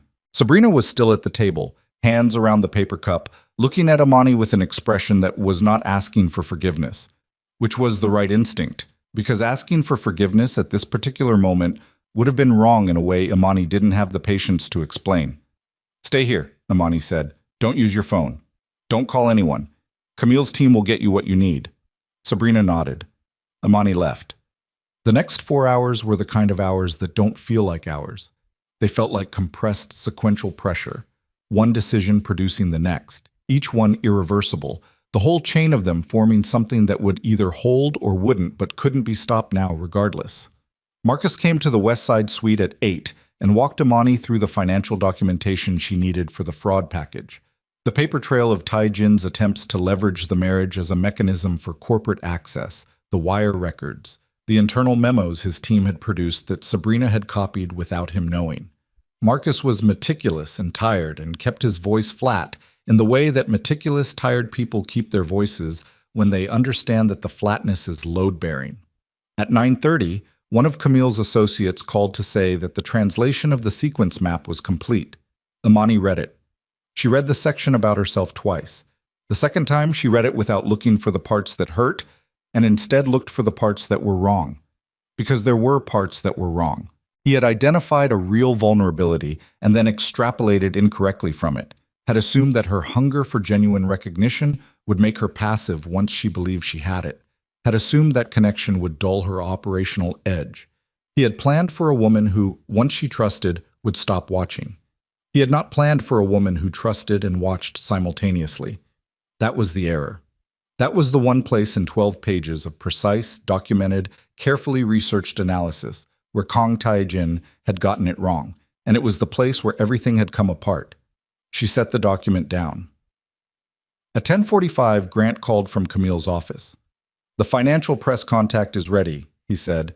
She can hold the story until we file in the morning. Does she have enough? She has the article he planted, the documented timeline, and 2 of the voice notes we've cleared for disclosure. She has enough for a piece that reframes everything he said tonight as part of a coordinated media strategy to protect a fraud case. A pause. It's a strong counter, but Imani, he hesitated, which Grant almost never did. Once we give it to her, we're committed. There's no version of tomorrow where this stays quiet. There's no version of tomorrow where this stays quiet regardless, she said. He made sure of that tonight. Grant was quiet. I know, he said. She called the journalist herself. Her name was Diana Chow. and she had covered financial fraud and corporate malfeasance for one of the largest business publications in New York for 11 years. Imani had spoken to her twice before, not as a source, but in the capacity of a private investor who occasionally had context that was useful for understanding market movements. Diana Chow was careful and accurate and had never once burned a source. The conversation took 20 minutes. Diana asked precise questions. Imani answered them precisely. She confirmed the existence of the recording. She confirmed the filing that would happen in the morning. She did not confirm Obsidian Crown, not yet, not directly, but she gave Diana enough of the financial architecture to understand that what Tae-jin had attempted was not opportunistic but structural, planned long before the wedding, and that the woman he had attempted it against was not what his article had suggested. Diana said, "One question, and you can decline to answer." "Ask it." "Did you know? Before last night?" Imani was quiet for 2 seconds. "I knew enough to record the conversation," she said. "I didn't know the full scope until I heard it." Diana said, "That's a better answer than most people give." They agreed on timing. Diana would hold until the filing was confirmed, then publish. The piece would be live by mid-morning. At midnight, Imani went back to Camille's office. The conference room had taken on the particular atmosphere of a space that has been occupied for many hours under pressure. Paper everywhere, multiple laptops open, empty cups that no one had cleared. Patrick had been replaced by a senior associate named Vera, who had the focused energy of someone who had done overnight legal preparation before and had organized her exhaustion into something functional. Sabrina was still there. She had changed into clothes from the carry-on and looked slightly steadier, the way people look when they've been given a task and the task has given them a use for the nervous energy. She had been helping Vera index the documentation, not strategically, just organizationally, sorting and labeling and cross-referencing, the kind of work that required attention without requiring trust. Camille met Imani at the door. "The filing is ready," she said. "Annulment, fraudulent inducement, full financial fraud documentation. I can file the moment the clerk's office opens." "Do it." "There's one more thing." Camille led her to the inner office and closed the door. "I got a call at 10 from Tae-jin's lead attorney. He wants a meeting, tonight if possible. He said his client is prepared to offer a settlement." Imani looked at her. "What kind of settlement?" "He didn't specify terms. He said his client was prepared to be, his word was generous, in exchange for Imani's agreement to limit the scope of the fraud filing and withdraw certain evidentiary materials from the public record." Camille looked at her steadily. "He's offering money to keep the sequence map private." The room was quiet. "No," Imani said. "I told him I'd ask." "The answer is no." Camille nodded once. "I told him you'd say that." At 2 in the morning, they had everything prepared. Imani sat at the conference table and looked at the assembled documentation. Months of evidence, 3 years of Sabrina's archived material, Grant's meticulous records, Marcus's financial analysis, and felt something she hadn't felt since the service corridor. Not satisfaction, something quieter. The specific sensation of having done the work. She went home at 2:40. Not to the suite, not to the office, home. Her actual apartment on the Upper West Side, the one she'd lived in for 8 years, the one that had not been the marital address because she and Tae-jin had agreed they would find a new place after the honeymoon and had not yet finalized anything, which was one of the very few accidents of timing that had worked in her favor. She slept for 4 hours. She was back at Camille's office at 7:15. The filing went in at 9:02. At 9:47, Diana Chow's piece went live. At 10:15, Tae-jin's attorney called Camille and the word generous was not used this time. At 10:30, Imani's phone showed a text from Tae-jin's personal number, not the attorney's, him. And it said, "Conference, today, face-to-face. Bring whoever you need." She showed it to Camille. Camille said, "He wants to see the full picture of what he's up against before he decides whether to fight or fold." "I know." "You don't have to go." "I know that too." She looked at the text. She thought about the sequence map, the 12 pages, the section on her. She thought about being selected. She thought about the word erratic in a carefully placed article. She thought about the man who had stood at an altar and made specific vows in a voice she had read for honesty and found, she had believed, something real. She thought about her father, who had built Blackwood Holdings from a single real estate transaction in 1987, and who had told her, when she was 17 and had stayed quiet through a significant injustice. Imani. Sometimes the scene is the point. She texted back. 2 o'clock. Neutral location. My attorney selects it. His response came in 40 seconds. Agreed. The location Camille selected was a conference room in a law firm on Park Avenue that neither party had a relationship with. Neutral ground, recorded by consent of all parties, with Camille and Grant on Imani's side and Taejin's lead attorney and one other representative on his. Imani had expected Min Seok to be there. He was not. That told her something. Taejin arrived 2 minutes after she did, which was deliberate. She recognized the tactic, the small dominance of making someone wait, however briefly.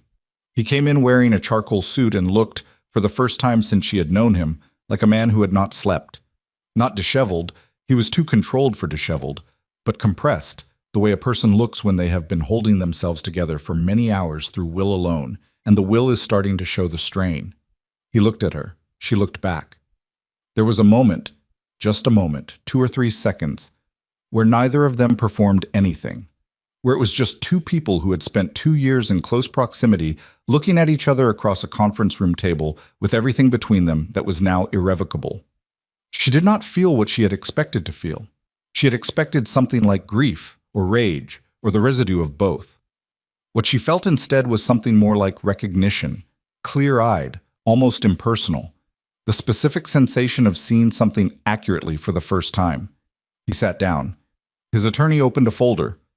My client, the attorney said, is prepared to— Let him speak, Imani said. The attorney looked at Taejin. Taejin looked at Imani. His hands were flat on the table. She noticed this.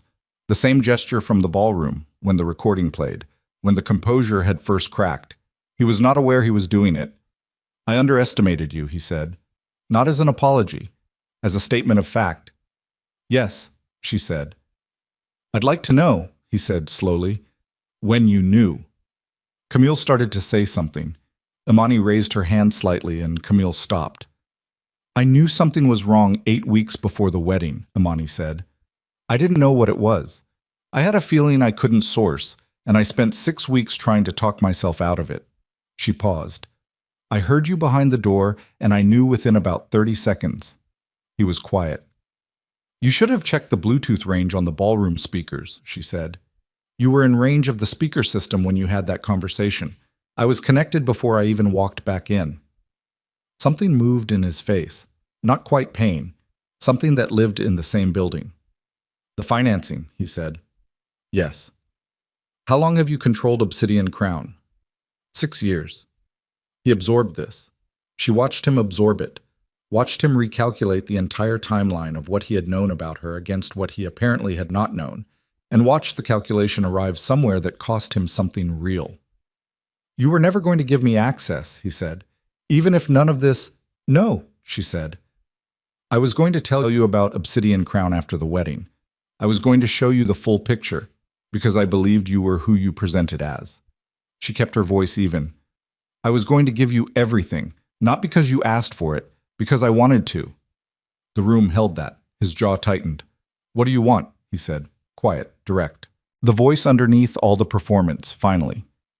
The annulment, she said, full and clean. No spousal claims, no appeals, no further investigation into Blackwood Holdings or any related entity. You withdraw completely and you stop the media strategy tonight.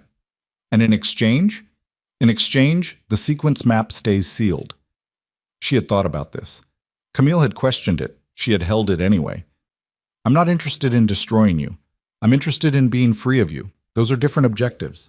His attorney leaned toward him and said something low. Taejin didn't look at him. He looked at Imani. The witness tampering referral, he said. That's not mine to withdraw. That's already with the relevant authorities. His attorney started to speak. Taejin stopped him with one hand. The financing, he said again, the 43 million, it's gone. Yes.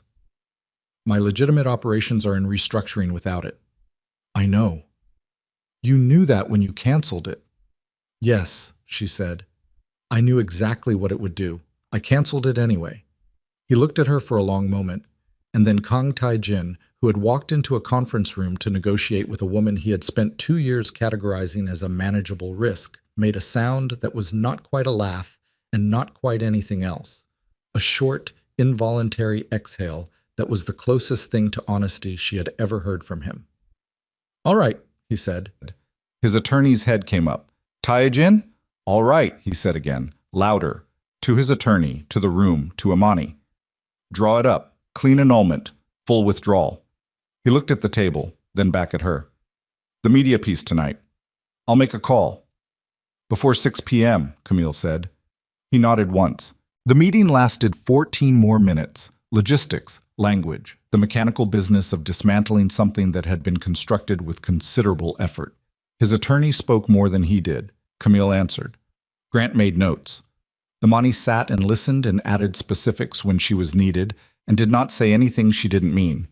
When it was done, everyone stood. The attorneys went to the side of the room to finalize language. Taijin stood across the table from Imani. Just the two of them, briefly, with the attorneys occupied elsewhere. He said, "The section in the sequence map. About you." She looked at him. "I got it mostly right," he said. "You got the door right," she said. "You got the room wrong." He held her gaze for a moment. Then he nodded, small, specific, and picked up his jacket from the back of his chair. He said, "Without corporate access, the marriage is only ceremony." His own words. From the recording. She recognized them the same way you recognize a knife by the particular feeling of it. "Yes," she said. "You're going to use that line in the hearing." "Camille is." He almost said something else. She saw it. The small preparation of a final thing, words gathering. And then he closed his mouth and walked toward the door. She watched him go. At the door, he stopped. He didn't turn around. "For what it's worth," he said, to the door, to the room, to no one in particular. He didn't finish the sentence. He left. Camille was at her elbow within 30 seconds. "He's going to appeal," she said quietly. Not pessimism, just professional prediction. "He'll agree today and start the appeal process by the end of the week." "I know," Imani said. "We're prepared for it." "I know, Camille." She looked at the door he had left through. She thought about the sentence he hadn't finished. She thought about what the words "for what it's worth" were supposed to introduce. Some version of acknowledgement, perhaps. Some version of "I saw you." Some version of the thing that might have been real inside the larger transaction. She didn't need it. She had needed it once. She had built a space for it in her understanding of him and furnished that space with things she had observed and trusted and cataloged as genuine. She had been wrong about the framing. The individual observations had still been real. The way he listened, the way he conceded, the specificity of his attention. Those had been real. He had used real material to build the performance. That was what made it work.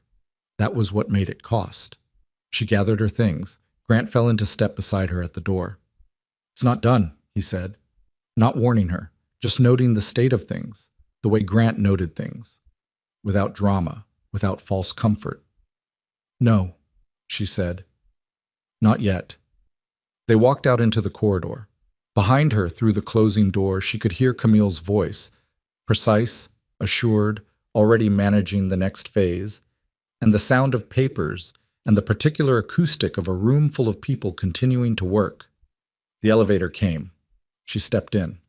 And as the doors closed, she felt it, the full weight of everything that was still ahead, the appeals and the hearings and the financial reconstruction and the public record and the slow, imperfect work of rebuilding the things that had been compromised by proximity to a man who had mapped her with precision and known her not at all, felt all of it and did not look away from it and did not pretend it was smaller than it was.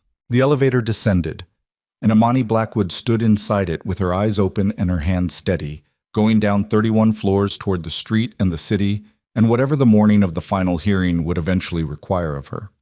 He appealed. Camille had predicted it within 30 seconds of him leaving the conference room, and she had been right, which was one of the things Imani paid her for. Not just the legal work, but the accurate reading of how people behaved when they believed they still had options. Taijin signed the preliminary agreement on a Wednesday and filed the appeal on a Friday, which was faster than even Camille had anticipated, and which told Imani something specific about the state of his legitimate empire.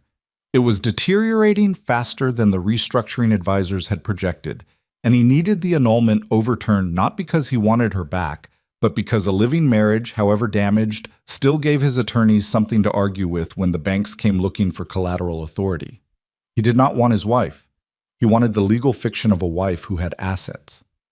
Camille called Imani at 7:15 on Friday morning with the news, and Imani was already at her desk at the Obsidian Crown office.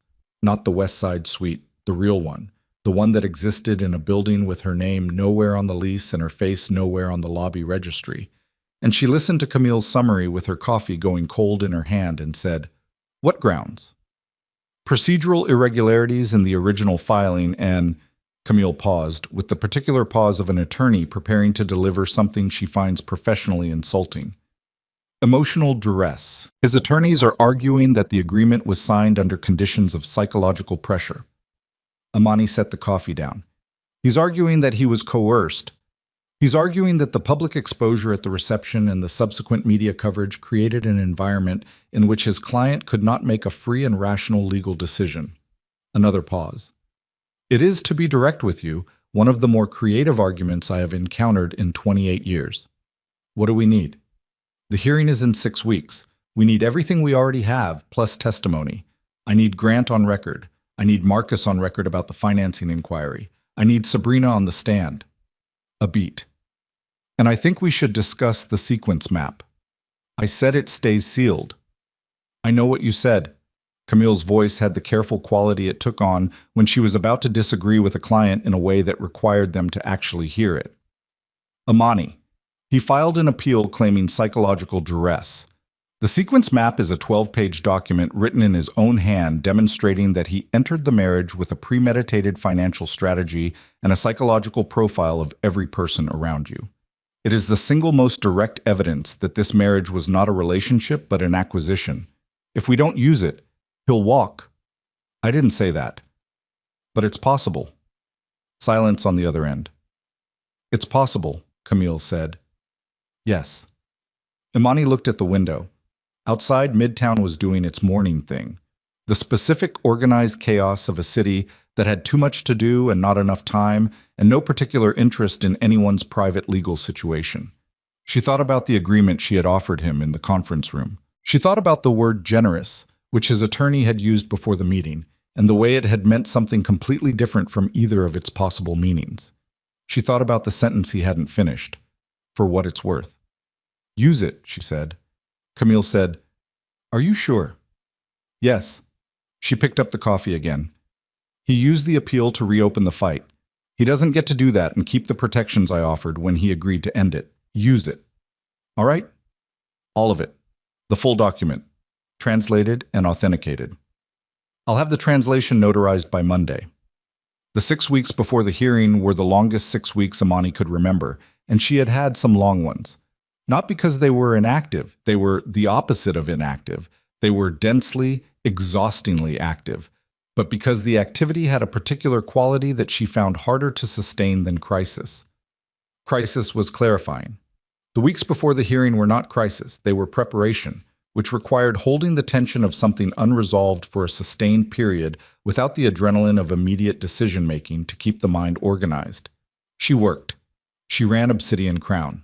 She ran Blackwood Holdings, which required 4 separate board communications addressing the public situation in terms that were honest without being operationally damaging. Not because she owed the board a performance of composure, but because the business was real, and the people who depended on it were real, and her personal situation did not change that. Grant drafted the first 2 communications. She rewrote them both in her own voice, which was the appropriate thing to do, and sent them. She did not speak to Taejin. She did not speak to Sabrina, not in the first 3 weeks. Sabrina had left New York shortly after providing her formal statement to Camille's office, had gone to Atlanta where a college friend had an apartment, and had sent Imani a single text that said, "I know you don't owe me anything. I just want you to know I'm sorry. Not because of the hearing, just because." Imani had read the text 4 times over 2 days, and then put her phone face down and gone back to the financial model she'd been building. She had not responded. Not yet. She was still deciding what she had to say that wasn't either too much or too little, and she had not yet found it, and she was not going to send something she hadn't found yet, just because the silence was uncomfortable. The silence was supposed to be uncomfortable. It was the appropriate response to 3 years of what Sabrina had done. In the fourth week, Denise called. Not to ask for anything, not to defend anyone. She called at 8 in the evening on a Tuesday and said, without preamble, "I want to tell you something and I don't want you to respond until I'm done." Imani said, "All right." Denise said, "I have spent 41 years telling myself that I was a good mother. Not a perfect one. I knew I wasn't perfect, but a good one. Someone who did the hard things. Someone who showed up." A pause. Imani could hear her mother's particular breathing, the careful kind, the kind Denise used when she was managing something large. "What I have had to accept in the last 6 weeks is that I did some of those hard things for the wrong reasons. I pushed you to trust him, not because I knew him, but because I was afraid of what it meant if you never trusted anyone. I made my fear your problem." Another pause.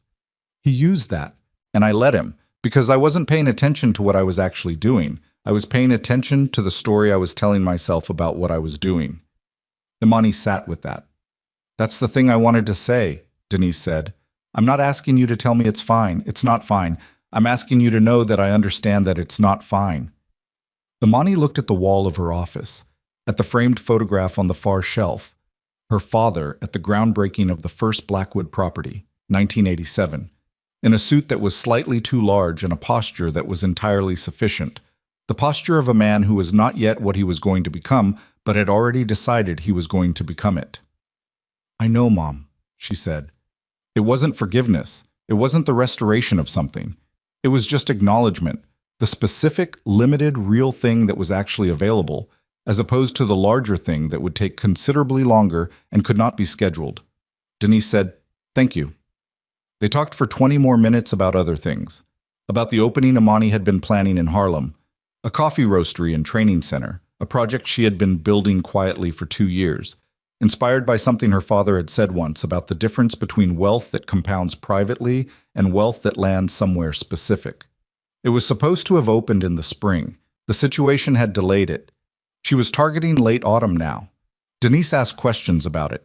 Real ones, specific ones, the kind that required her to have been actually listening. Imani answered them. When they hung up, she sat at her desk for a while in the specific way she sat when she was not planning anything but simply allowing the day to settle around her. She did this less often than she should have. She was aware of that. The hearing was on a Tuesday in October. Manhattan in October had a quality that Imani had always found clarifying. The light doing something particular with the angle, the air having finally decided to be cold without apology. The city stripping down to its operational self after the performance of summer. She walked into the courthouse at 8:45 in a dark suit that was not chosen for any symbolic reason but fit correctly and allowed her to move without thinking about the clothes, which was the only criterion that mattered.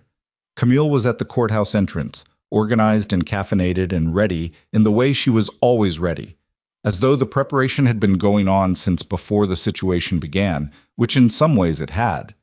Grant was beside her. He had brought documentation she hadn't asked for and had anticipated she would need, 3 additional exhibits that had emerged from the financial forensics in the final week, small but specific, the kind of detail that didn't change the argument but filled the gaps where opposing counsel liked to stand. Taijin arrived with 2 attorneys and his father. Kang Min Seok walked into the courthouse, like a man attending an event he considered beneath him but would not be seen to avoid. He was 67 years old and had built a public reputation on the perception of order and control. And that reputation was visibly under pressure. Not collapsing, he was too practiced for that, but showing the particular strain of a structure bearing more weight than its design anticipated. He did not look at Imani. She did not particularly need him to. Taejin did look at her. Brief. Direct. The look of a man who has decided that something is going to happen and has organized himself around accepting it, while not yet fully accepting it. She recognized the look because she had worn something like it herself. In the weeks after the ballroom, when the decision had been made and the work was still ahead, and there was nothing to do but move through it. She nodded once. He looked away. The hearing room was not large.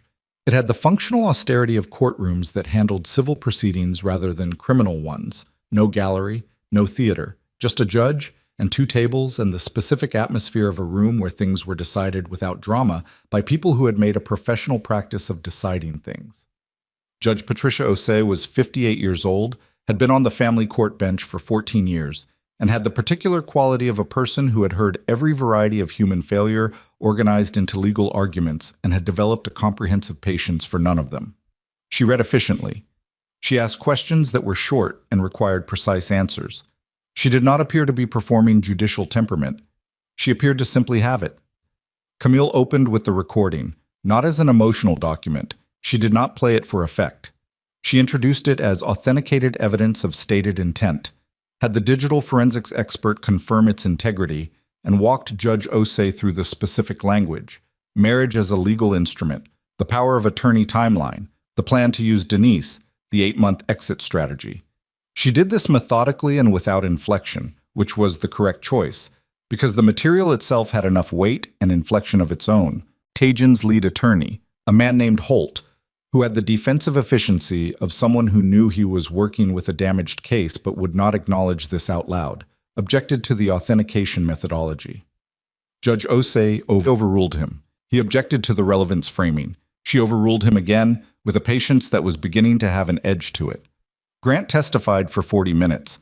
He described the 2 contact attempts from Tajin's representatives before the wedding, the request for information about Blackwood Holdings' voting structure, with the specificity of a man who had documented them in real time. He produced the documentation. Holt cross-examined him on whether the inquiries could be characterized as ordinary due diligence from a man entering a significant marriage. Grant answered that ordinary due diligence did not typically involve requests for confidential voting structure information through back channels, rather than direct communication between the parties. Holt moved on. Marcus testified about the financing inquiry, the financial research firm, the timing 8 days before the wedding, the nature of the triangulation attempt. He was precise and calm and answered every question in the specific declarative sentences of a man who understood that precision was his most useful quality in this room. Then Camille called Sabrina. Sabrina had come back from Atlanta 2 days before the hearing. She had called Imani the night before she testified, not to ask for anything, not to negotiate, just to say, "I'm going to tell the truth tomorrow, all of it. I want you to know that before it happens." Imani had said, "I know." And she had known. Whatever else Sabrina was, she had, at the moment that mattered most, made the harder choice. Imani was not ready to call that enough, but she was ready to call it real. Sabrina took the stand in a dark gray dress and sat with her hands in her lap and answered Camille's questions without looking at the defense table. She described the 3 years. She described the nature of her involvement, not minimizing it, not performing contrition, but describing it with the flat accuracy of someone who had made a decision to be honest at significant personal cost and was now paying the cost. She confirmed the voice notes, the financial documents, the strategy conversations. She confirmed that Taijin had used her resentment toward Imani as deliberate leverage, had identified it, named it, and cultivated it.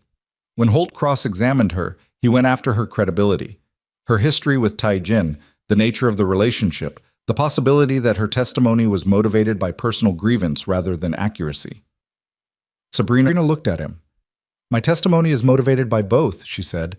"I have a personal grievance and the testimony is accurate. Those aren't mutually exclusive." Judge Osei made a note. Holt pressed on the question of whether she had been offered anything in exchange for her testimony. Sabrina said no. Holt pressed again. Sabrina said, "I was offered nothing. I came forward because he sent someone to stand outside my apartment, and I understood at that point what being a liability meant to him." She paused. "I wasn't willing to find out what came after that." Holt sat down. Then Camille introduced the sequence map, the full document, 12 pages, translated and notarized, with the original Korean alongside the English translation. She walked Judge Osei through it section by section, the vulnerability profiles, the specific language mapped for Denise, the strategy for diluting Grant's influence, the communication approach designed to penetrate Blackwood Holdings' voting structure. She spent the most time on the section about Imani. She read the key passages aloud in a voice that was entirely without drama and was more devastating for it. Primary operational weakness, exceptional at identifying deception in financial systems, structural blind spot for personal loyalty. The approach vector is not charm, but specificity. Detailed attention to what the subject actually values will function as recognition. Recognition is the door. She set the document down. The room was quiet. Holt objected to the document's introduction on grounds of provenance. He argued that a document obtained from a third party with a personal interest could not be reliably authenticated as genuine. Camille produced the digital forensics report confirming that the document's metadata, file history, and linguistic patterns were consistent with Taijin's documented communication style and with the voice notes already in evidence. She produced 3 specific phrases from the sequence map that appeared verbatim in the authenticated voice notes. She produced the original Korean version and the forensic linguist's confirmation that the document showed consistent authorship throughout. Holt sat down without saying anything else. Judge Osei looked at the document for a long time. Then she looked at the defense table.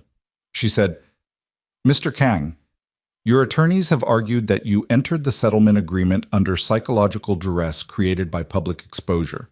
I've read the appellate filing carefully." She paused. "What I've also read is a 12-page document in which you detailed, prior to the marriage, the psychological vulnerabilities of the woman you were marrying, the specific manipulation approaches you planned to employ on her family members, and the sequential financial strategy you intended to execute using the legal structure of the marriage." She set her pen down. "The argument that you were psychologically pressured by the consequences of that plan becoming public is not an argument this court is prepared to accept." Holt stood. She looked at him. He sat back down. She looked at the documentation before her for a moment. Then she said, "The appeal is denied. The annulment stands. Every spousal claim, including the appeal's arguments regarding contested financial access, is dismissed in its entirety." She looked at the room over the top of her reading glasses. "The evidentiary materials concerning witness intimidation have already been referred to the appropriate office, and that process will continue independently of these proceedings." She closed the folder in front of her. "We're done here." Taejin stood, not to say anything, not for the room. He stood because sitting felt untenable and standing was what was left. Imani did not look at him. She was looking at Camille, who was writing something on her legal pad with the focused efficiency of a woman completing the last item on a very long list, and at Grant, who had already begun gathering the documentary exhibits with the quiet, methodical precision that was simply how he moved through the world, and at the window to the left of the judge's bench, through which the October light was coming in at its particular angle, doing the thing it did. She heard Taijin say something to Holt, low, in Korean. She didn't try to hear it. She heard Holt say something back. She heard the sound of chairs moving, of briefcases, of the specific acoustic activity of people leaving a room. She did not turn around until she heard the door close. Then she turned around. The room behind her was empty except for Camille and Grant and Patrick and Vera, who were packing materials with the organized efficiency of people who had done this before. Camilla looked up. "It's done," she said. "Yes," Imani said. "The referral on the witness intimidation is going to run its course on its own timeline. We can't control that. But the civil matter is done," Imani said. Camille looked at her for a moment with the specific expression of a woman who had represented enough people through enough endings to know the difference between the moment the legal matter closed and the moment the person carrying it felt the closing. "Take the weekend," she said. "I mean it. The post-judgment documentation can wait until Monday." Imani said, "I have something Saturday." "What?" "The Harlem opening. I pushed it to this weekend. I wasn't going to, but—" She paused. "I decided not to let the timing be his." Camille almost smiled. The same almost smile from months ago, the one that wasn't warm exactly, but was something adjacent to approval. "Then take Sunday," she said. They walked out of the courthouse into the October afternoon, and the light hit Imani's face with the specific force of outdoor air after hours in a close room, and she stood on the courthouse steps for a moment, not performing anything, not composing herself, just standing in the air. Grant came to stand beside her. He didn't say anything for a moment. Then he said, "Your father would have—" He stopped, started again. He would have been infuriated by the entire situation. She looked at him. "And then he would have been proud," Grant said, in that order. She looked out at the street, at the cabs and the delivery trucks and the pedestrians moving with the indifferent purposefulness of people who had their own things to get to. She thought about her father in the photograph, the slightly too large suit, the posture that was already more than it had to be. "I know," she said. They walked down the steps. The Harlem opening was on a Saturday evening in late October, and the restored brick building on a side street off Malcolm X Boulevard had been transformed in the way that spaces transform when someone has thought carefully about what they're for. Warm amber light through the front windows. The smell of coffee that was actual coffee, not the performance of it. Long communal tables that Imani had insisted on when the designer had proposed individual seating, because the point of the place was not private consumption, but something more like gathering, and the furniture needed to say that without anyone having to explain it. It was called Blackwood & Co. Not after a brand, after her father. The staff were mostly young, some of them out of the hospitality training program the center had already been running for 6 months in a temporary space nearby. Some of them new, all of them moving through the room with the particular energy of people who were doing something real rather than performing something real. There was a difference, and Imani had always been able to tell it. Her father had taught her that too. Grant arrived early and spent 20 minutes arguing good-naturedly with a young barista named Terrence about the correct water temperature for a pour-over, which was a conversation Imani was entirely confident Grant would lose because Terrence had been training for 4 months, and Grant had been drinking coffee made by other people for 61 years. She watched it from across the room and felt something loosen in her chest that had been held tight for so long she had forgotten the specific shape of it. People came throughout the evening. Some she knew, some she didn't. Community board members, people from the neighborhood, a few journalists, not the financial press but local ones, the kind who covered the block rather than the portfolio. She talked to all of them with the same attention she gave everything, present, specific, unhurried. She answered questions about the training program and the sourcing partnerships and what she hoped the space would be in 5 years with the directness of someone who had thought carefully about the answers rather than someone performing having thought about them. Denise arrived at 8. She came through the door alone, without the armor of certainty she usually wore in public spaces.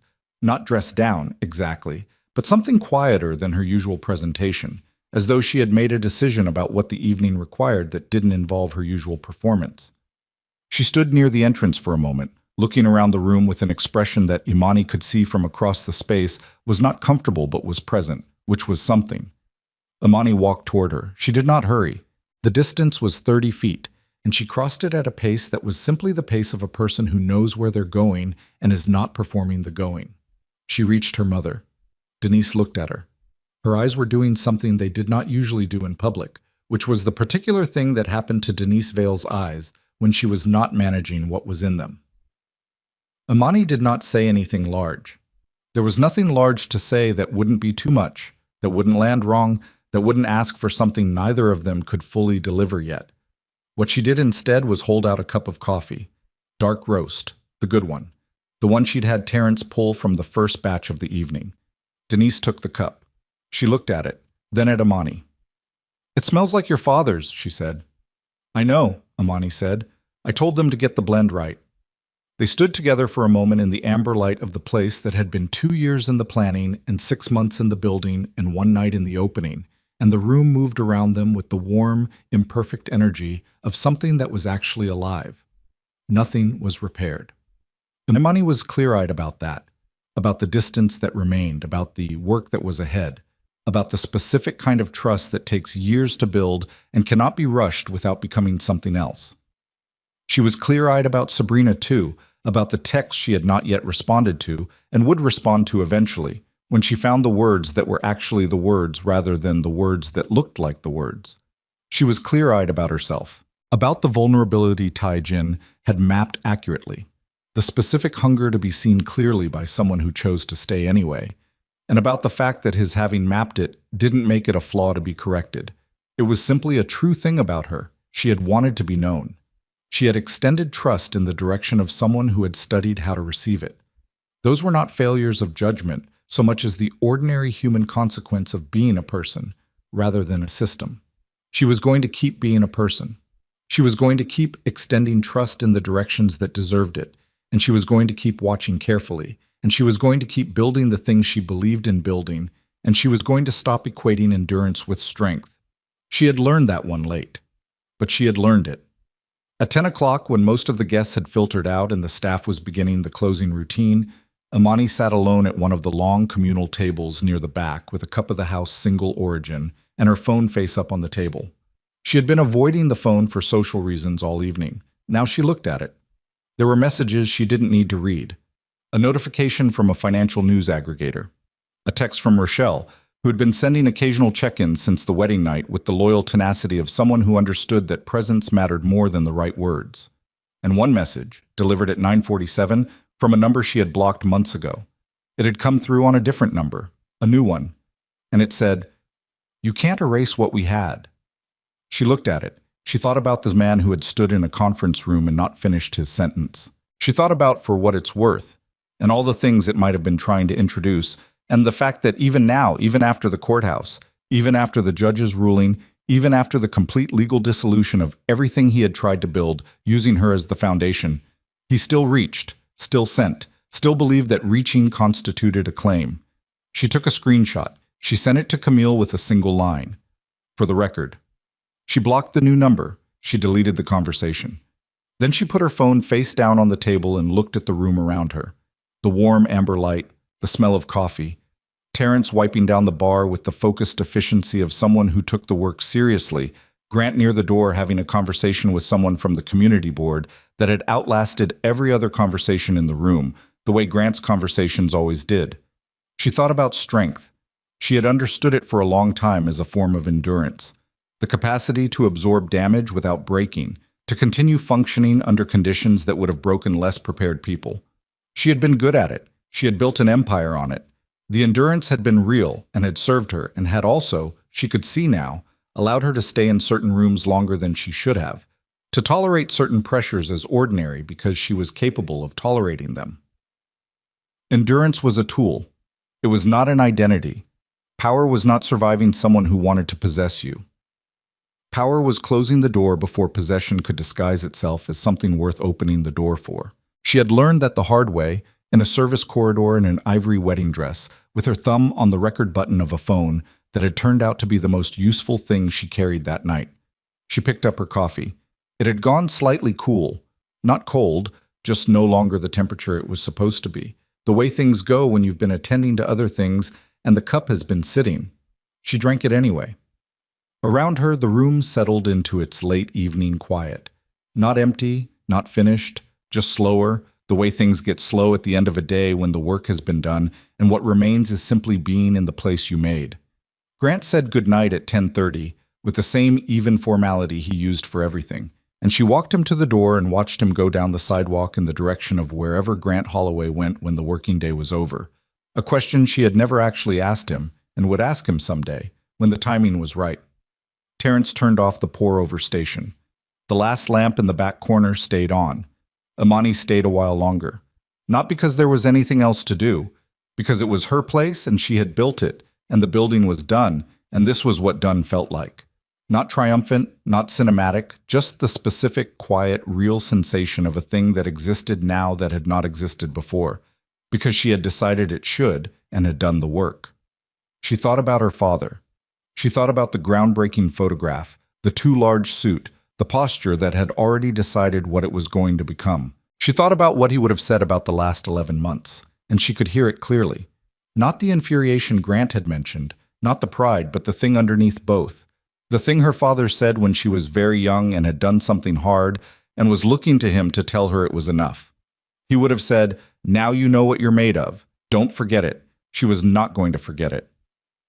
Outside, the rain-dark sidewalk caught the amber light from the windows and threw it back in irregular shapes across the concrete. Imperfect, shifting, not the kind of light you could plan for or control, but the kind that showed up anyway and made the ordinary surface of things look briefly like something worth looking at.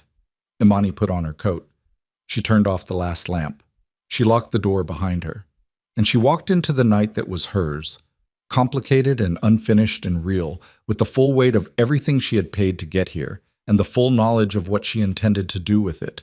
And the door of Blackwood and Cobry held its quiet, solid, amber-lit presence behind her on the Harlem block, and the city continued doing what it did, and Imani Blackwood walked forward into it without looking back.